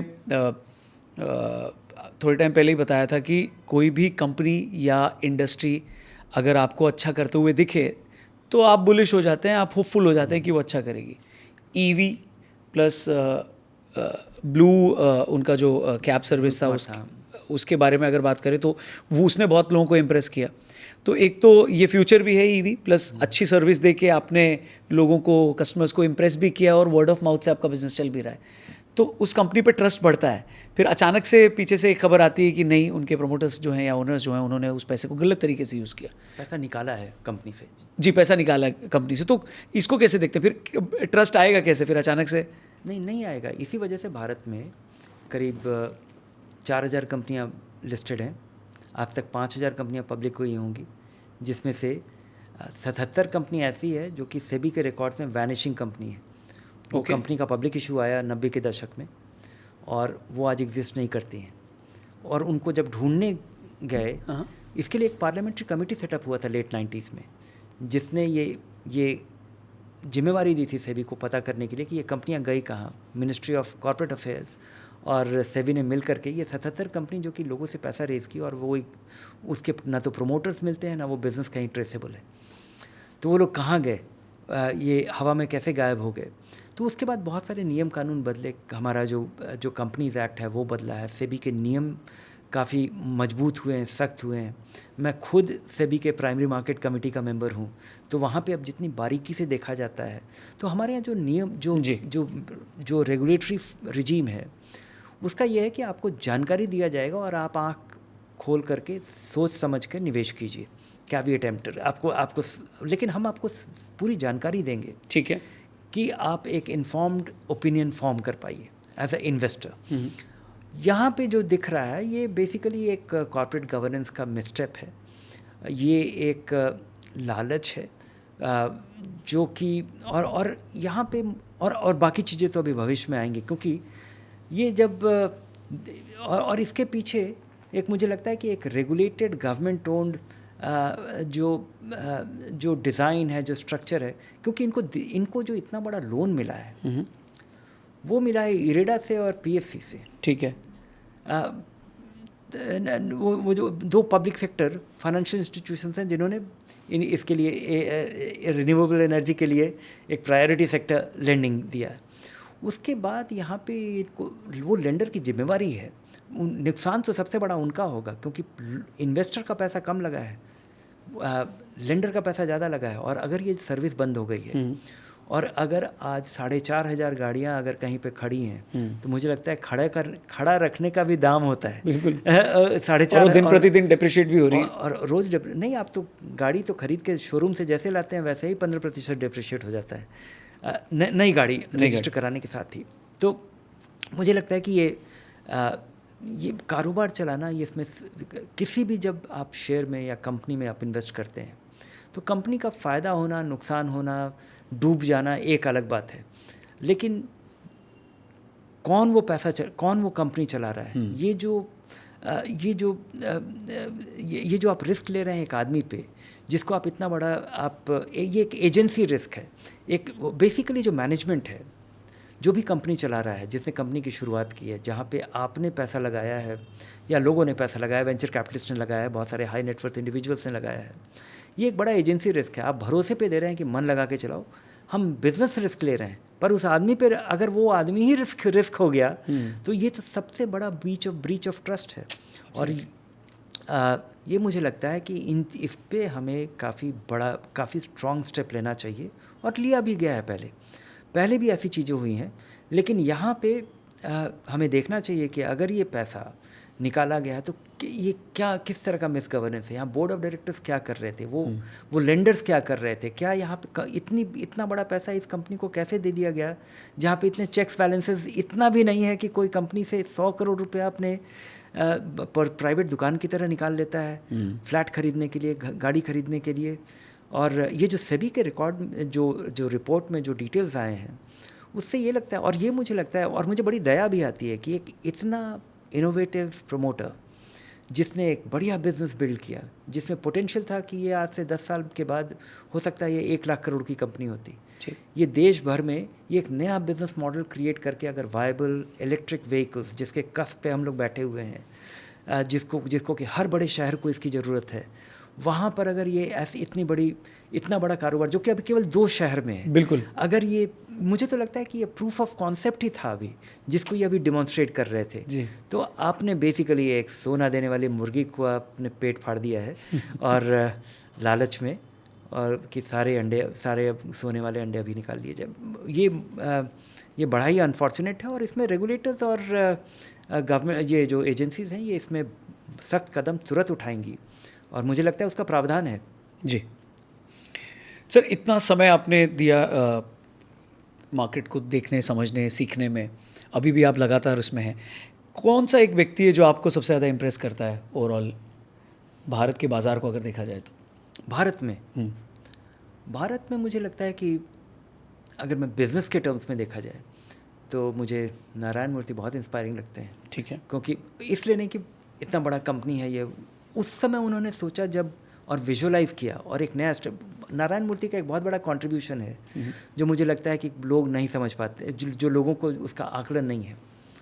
पहले भारत में कंपनी चलाने वाले जितने लोग थे उनके लिए बेईमानी करना फ़ायदेमंद था, क्योंकि जब वो कंपनी से पैसा चुराते थे जैसा जेंसोल में हुआ है तो वही उनका कोर कारोबार था। टैक्स कम देना पड़ेगा, भारत में टैक्स रेट बहुत ज़्यादा हुआ करता था। आपको पता नहीं इसकी जानकारी है कि नहीं कि 70 के दशक में या उसके या हाँ बिल्कुल 70 के दशक में हमारे यहाँ टैक्स रेट 98% होता था। 98%। तो आप कारोबार चले आइए, सामान बेचिए, मुनाफा कमाइए, और जो मुनाफा हुआ है उसका 98% टैक्स है। आप डिप्रिसिएशन चार्ज कर लीजिए, इंटरेस्ट पे कर दीजिए, जो कि लेजिटिमेट खर्चा है आपका, फैक्ट्री डिप्रिशिएट कर, लेकिन 98% पीक रेट हमारे यहाँ ये हुआ करता। तो हम लोग कुछ अलग तरीके के सोशलिस्ट इकोनॉमी थे वहाँ की तुलना में। तो इस वजह से कंपनियों में चोरी का प्रचलन बढ़ा कि अगर आपको कारोबार चलाना है और पैसे बनाने हैं और कारोबार बढ़ाना है तो चोरी करना अनिवार्य है, क्योंकि अन्यथा सारा पैसा तो सरकार ले लेगी। तो वहाँ से इसकी शुरुआत हुई, और आज के और उसका दौर ऐसा चला कि ये बहुत ही रूटीनाइज सिस्टम हो गया। और नारायण मूर्ति ने इन्फोसिस की शुरुआत में, जब इन्फोसिस शुरू हुआ तो पब्लिक इशू आया, पब्लिक इशू डिवॉल्व कर गया। इनाम वालों ने उस डिवॉल्यूशन को, उसका जो अंडरराइटिंग था उस कंपनी में पैसा लगाया, और नारायण मूर्ति ने ये डिमॉन्स्ट्रेट किया कि आप उस समय जो मुझे 90 के बीच में मिड 90s में जब मैं किसी से बात करता था इन्फोसिस के बारे में, तो लोगों का यही आशंका थी कि ये कंप्यूटर वाले पैसा आपका ले रहे हैं, यहाँ पे तो फैक्ट्री भी नहीं है, एक दिन ये लेके पैसा भाग जाएगा और वहाँ पे आदमी भी नहीं दिखेगा। वैनिशिंग कंपनीज में लोगों का भरोसा था कि अधिकतर लोग चोर होते हैं, कुछ लोग अच्छा करते हैं, या कुछ लोग कभी कभी अच्छा किया करते हैं, और उस समय इनका मतलब हमारा स्टॉक मार्केट भी स्पेकुलेटिव ही था। करेक्ट। और वो स्पेकुलेटिव बेसिकली आप प्रोमोटर पे भी स्पेकुलेट कर रहे होते थे जी, कि ये अभी प्रॉफिट दिखाएगा, ये अभी प्रॉफिट गिराएगा जी। उसकी तुलना में तो नारायण मूर्ति ने एक नया स्टैंडर्ड ही सेट कर दिया कि ये एक ऐसी कंपनी आई जो उसमें फैक्ट्री नहीं था, जिसमें कैपिटल लगा, डेट बिल्कुल भी नहीं था, विदेशी कंपनियों को और सरकार के किसी सब्सिडी के बिना इसकी शुरुआत थी। बल्कि इन्फोसिस की और उस टेक्नोलॉजी सेक्टर के इमर्जेंस में सबसे बड़ा रोल ये था कि सरकार का रोल नहीं था। सरकार की बहुत बड़ी कृपा थी कि उसमें उनका रोल नहीं था। और एक्सपोर्ट बिजनेस होने की वजह से शुरुआत के सालों में उनका जो प्रॉफिट था वो टैक्स एग्जेम्प्ट था शुरुआत के बहुत सालों तक। तो नारायण मूर्ति ने ये डिमॉन्स्ट्रेट कर दिया कि आप मुनाफा कमाते हैं और बाज़ार उसका प्रीमियम देता है। विदेशी निवेशकों के आने की वजह से उस कंपनी के प्रॉफिट को बाज़ार ने एक्नॉलेज किया। जी। जब आप 100 रुपया मुनाफा कमाते हैं और अगर आपकी कंपनी का दाम अगर उसकी वजह से 2000 रुपया होता है, तो लोगों को लगा कि अब कंपनी से पैसा चोरी करना फ़ायदेमंद नहीं है, कंपनी में ही पैसा रखिए, कंपनी का अर्निंग्स बढ़ाइए। निवेशक जो बाज़ार में दाम देता है उसकी वजह से वो आपका वैल्यूएशन जब बाज़ार एक्नॉलेज करता है तो आप उसके बहुत बड़े बेनिफिशियरी हैं। तो ये जो बदलाव है ये बहुत सिग्निफिकेंट चेंज है, और उस समय सोचना जबकि अधिकतर लोग कुछ और सोचते थे। Absolutely. मैं आपको दो चीज़ बताऊं कि इन्फोसिस जब की शुरुआत हुई थी तो उसके पहले TCS एग्जिस्ट करता था, और TCS कंप्यूटर्स IT सर्विसेज नहीं देता था, लेकिन वो बड़ी कंपनी थी। इन्फोसिस की शुरुआत हुई और उसके साथ उसी इन्फोसिस के शुरुआती साल में दो कंपनी और थी जो कि उतनी ही बड़ी हो पाई थी, करीब उतनी बड़ी थी। ठीक है। एक था सत्यम कंप्यूटर और दूसरा था DSQ सॉफ्टवेयर। ठीक है। वो दोनों कंपनियां फ्रॉडुलेंट की वजह से, प्रोमोटर के फ्रॉडुलेंट बिहेवियर की वजह से दोनों अब नहीं एग्जिस्ट करती। हालांकि सत्यम कंप्यूटर, DSQ तो बंद हो गई, और सत्यम कंप्यूटर उस स्कैंडल के बाद जिसमें कि पता चला कि 5-7 हज़ार रुपये का जो फिक्स डिपॉजिट था, रामलिंगा राजू ने सेबी को एक दिन फैक्स भेज के बताया कि वो नहीं है, तब जाकर के अब वो उस कंपनी को अक्वायर किया गया और महिंद्रा ने वो अक्वायर किया, और उसके बाद वो किसी फॉर्म में एग्जिस्ट कर रहा है। लेकिन ये तो उस समय की 4 में से 2 कंपनियां बड़े फ्रॉड की शिकार हुई, और ये प्रोमोटर्स का लालच ही था। DSQ वाले ने तो कमाल ही कर दिया था, उसने तो अपने कंपनी का शेयर सर्टिफिकेट छाप के बाज़ार में नकली शेयर सर्टिफिकेट सर्कुलेट कर दिया था और बेच दिया था। तो डिमेटेरियलाइजेशन के शुरुआती दौर में तो पता नहीं क्या क्या हुआ है। तो इसलिए मेरा नारायण मूर्ति के लिए अप्रिसिएशन मेरा काफ़ी डिफरेंट स्केल का है उस कॉन्टेक्स्ट से, बिजनेस के हिसाब से। पर अगर मैं मार्केट के हिसाब से देखूं कि अच्छी तरीके से राइट शेयर्स में इन्वेस्ट किया और पैसे को बड़ा किया और बाकी लोगों को भी इंस्पायर किया, ऐसे किसी व्यक्ति को आप मेंशन करना चाहेंगे जो आपको लगता है कि? वैसे भारतीय बाज़ार में काफ़ी लोग हैं। अगर आप देखें कि पराग पारेख का फंड या पराग पारेख की जो सोच रही है उसके पहले, या उस नज़रिए से देखना, या उस तरह के काफ़ी सारे और भी फंड मैनेजर हैं जिन्होंने पिछले 20-25 साल में डिमॉन्स्ट्रेट किया कि लॉन्ग टर्म ओरिएंटेशन से आपको बहुत मीनिंगफुल रिजल्ट मिलता है। बहुत सारे प्राइवेट इन्वेस्टर्स हैं जिनको मैं जानता हूँ, ठीक है, जिनके पास पेशेंस है, जिनके पास कुछ ऐसे शेयर्स हैं जो 25 साल 30 साल से हैं और अभी भी हैं, और अभी भी बढ़ रहे हैं। तो मुझे उस तरह के निवेशक, आम तौर पे वैसे निवेशक ऐसे होते हैं जिन्होंने ख़रीद के भूल गए हों, लेकिन बहुत सारे ऐसे निवेशक हैं जिन्होंने डेलिबरेटली एक कदम उठाया है और वो रिव्यू करते हैं, देखते हैं और इतना लंबा होल्ड भी कर पाते हैं। तो आज भी आप मानते हैं कि अगर आज के समय 2025 में कोई व्यक्ति इन्वेस्ट करता है और उसको 25 साल तक होल्ड करता है तो ये सही तरीका है, कर सकते हैं? नहीं, आज शायद वो 25 साल तक होल्ड करना पैसिव तरीके से संभव नहीं होगा। आप शायद 4-5 साल का नज़रिया आप रख सकते हैं, लेकिन बीच बीच में आप अब अनिश्चितता इतनी बढ़ गई है। कंपनियों पे जो अनसर्टेनिटी है उसके एग्जिस्टेंस पे, उसके मॉर्टेलिटी पे, इन्वायरमेंट का, कि आप ये नहीं कर सकते। इसलिए मुझे लगता है कि म्यूचुअल फंड का ये एक बहुत सिग्निफिकेंट रोल है कि आप म्यूचुअल फंड में लगा सकते हैं, क्योंकि अगर एक समझदार म्यूचुअल फंड मैनेजर को दिया हुआ पैसा है तो वो अंडरलाइंग कंपनीज बदलती रहेंगी। आप म्यूचुअल फंड होल्ड कर सकते हैं 25 साल, लेकिन आप वहाँ पे भी देखिए कि एक ऐसा फंड हो जो रोज़ अपना पोर्टफोलियो नहीं बदलता हो, अच्छी कंपनियों को लेता हो। और वो मुझे लगता है कि वो जो एटीट्यूड है इन्वेस्टमेंट का, long term orientation fund manager का, वो उसके लॉन्ग टर्म अच्छे परफॉर्मेंस में बिल्कुल ट्रांसलेट होता है। ये मैं आपको काफ़ी भरोसे से बता सकता हूँ। करीब 34 साल तक म्यूचुअल फंड को लगातार देखने की वजह से। सर, क्विक रैपिड फायर, आपके पोर्टफोलियो में अभी कौन सा म्यूचुअल फंड किंग है? NYSE FANG plus. कुछ इसके बारे में और बताना चाहेंगे? ये एक ऐसा फंड है जो मैं अपने निवेशकों को मैंने नहीं बताया है, क्योंकि मुझे लगता है कि ये बहुत ही रिस्की फंड है। ये एक ऐसा म्यूचुअल फंड है जिसमें केवल 10 कंपनियां हैं, और वो 10 कंपनियां अमेरिका में लिस्टेड हैं। ओके। फेसबुक, गूगल, अल्फ़ाबेट, वो 10 बड़ी कंपनियां, टेस्ला, अमेज़न, माइक्रोसॉफ्ट, 10 कंपनियां, और हर एक में 10% पैसा लगा हुआ है।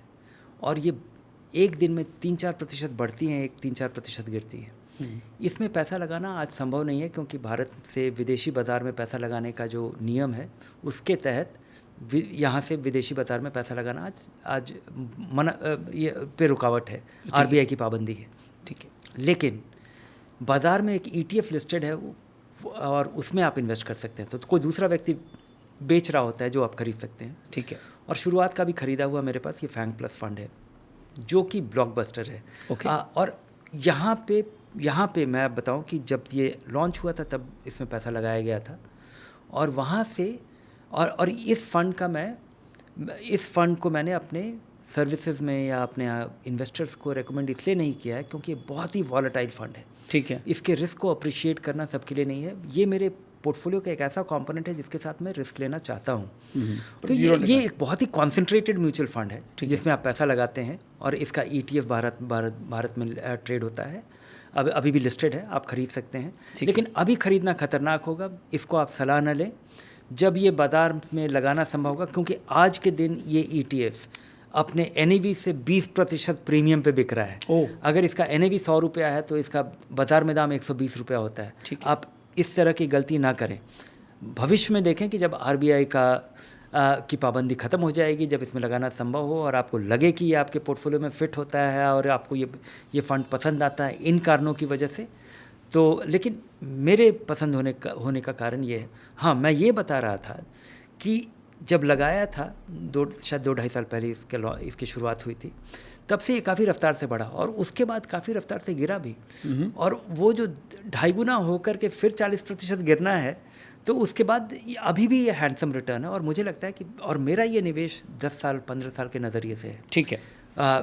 इसलिए मुझे फ़र्क नहीं पड़ता है, लेकिन वो जो रिस्क मैं आपको बता रहा हूँ कि ये भारी रिस्क, बहुत रिस्की है, इतना वॉलेटाइल है, वो यहाँ पे देखा जा चुका है। ठीक है सर, एक ही सेक्टर अगर सारा पैसा लगाना हो तो कौन सा होगा? एक सेक्टर में पैसा नहीं लगाना चाहिए, कभी नहीं लगाना चाहिए। ठीक है, पहली सैलरी से किया गया पहला इन्वेस्टमेंट कौन सा था आपका? मैंने हर महीने, अब पहले सैलरी से मैंने इन्वेस्ट नहीं किया था। आपको मैं बताऊं कि मेरा इन्वेस्टमेंट थोड़ा देर शुरू हुआ। उसका रीज़न क्या था कि मैं शुरुआत से मैंने कहीं नौकरी नहीं की।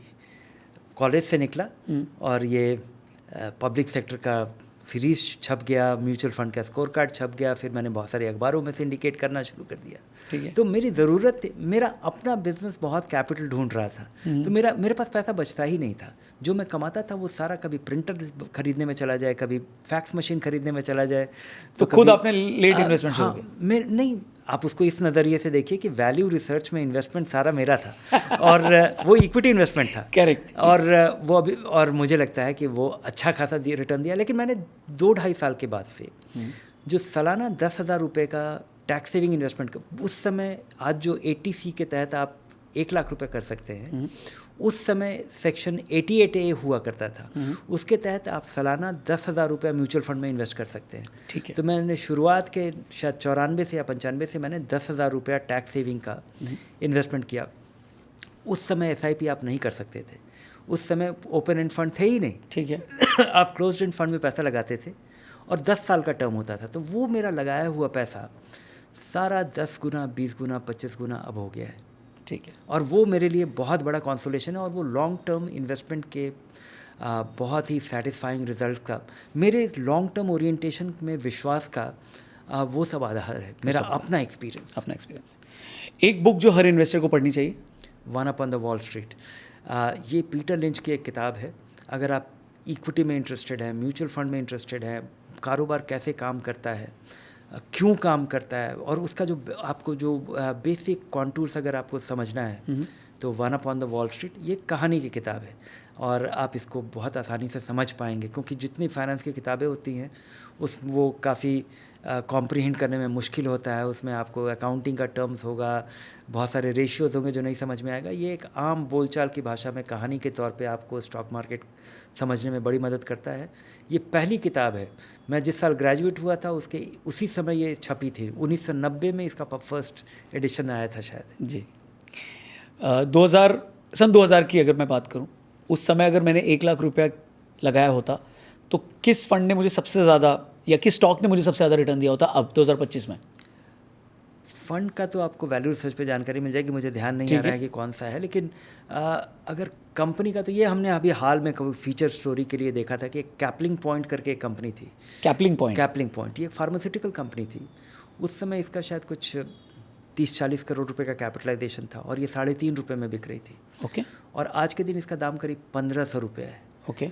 और इसका कैपिटलाइजेशन करीब 15,000 करोड़ रुपया हो गया है अंदाजन।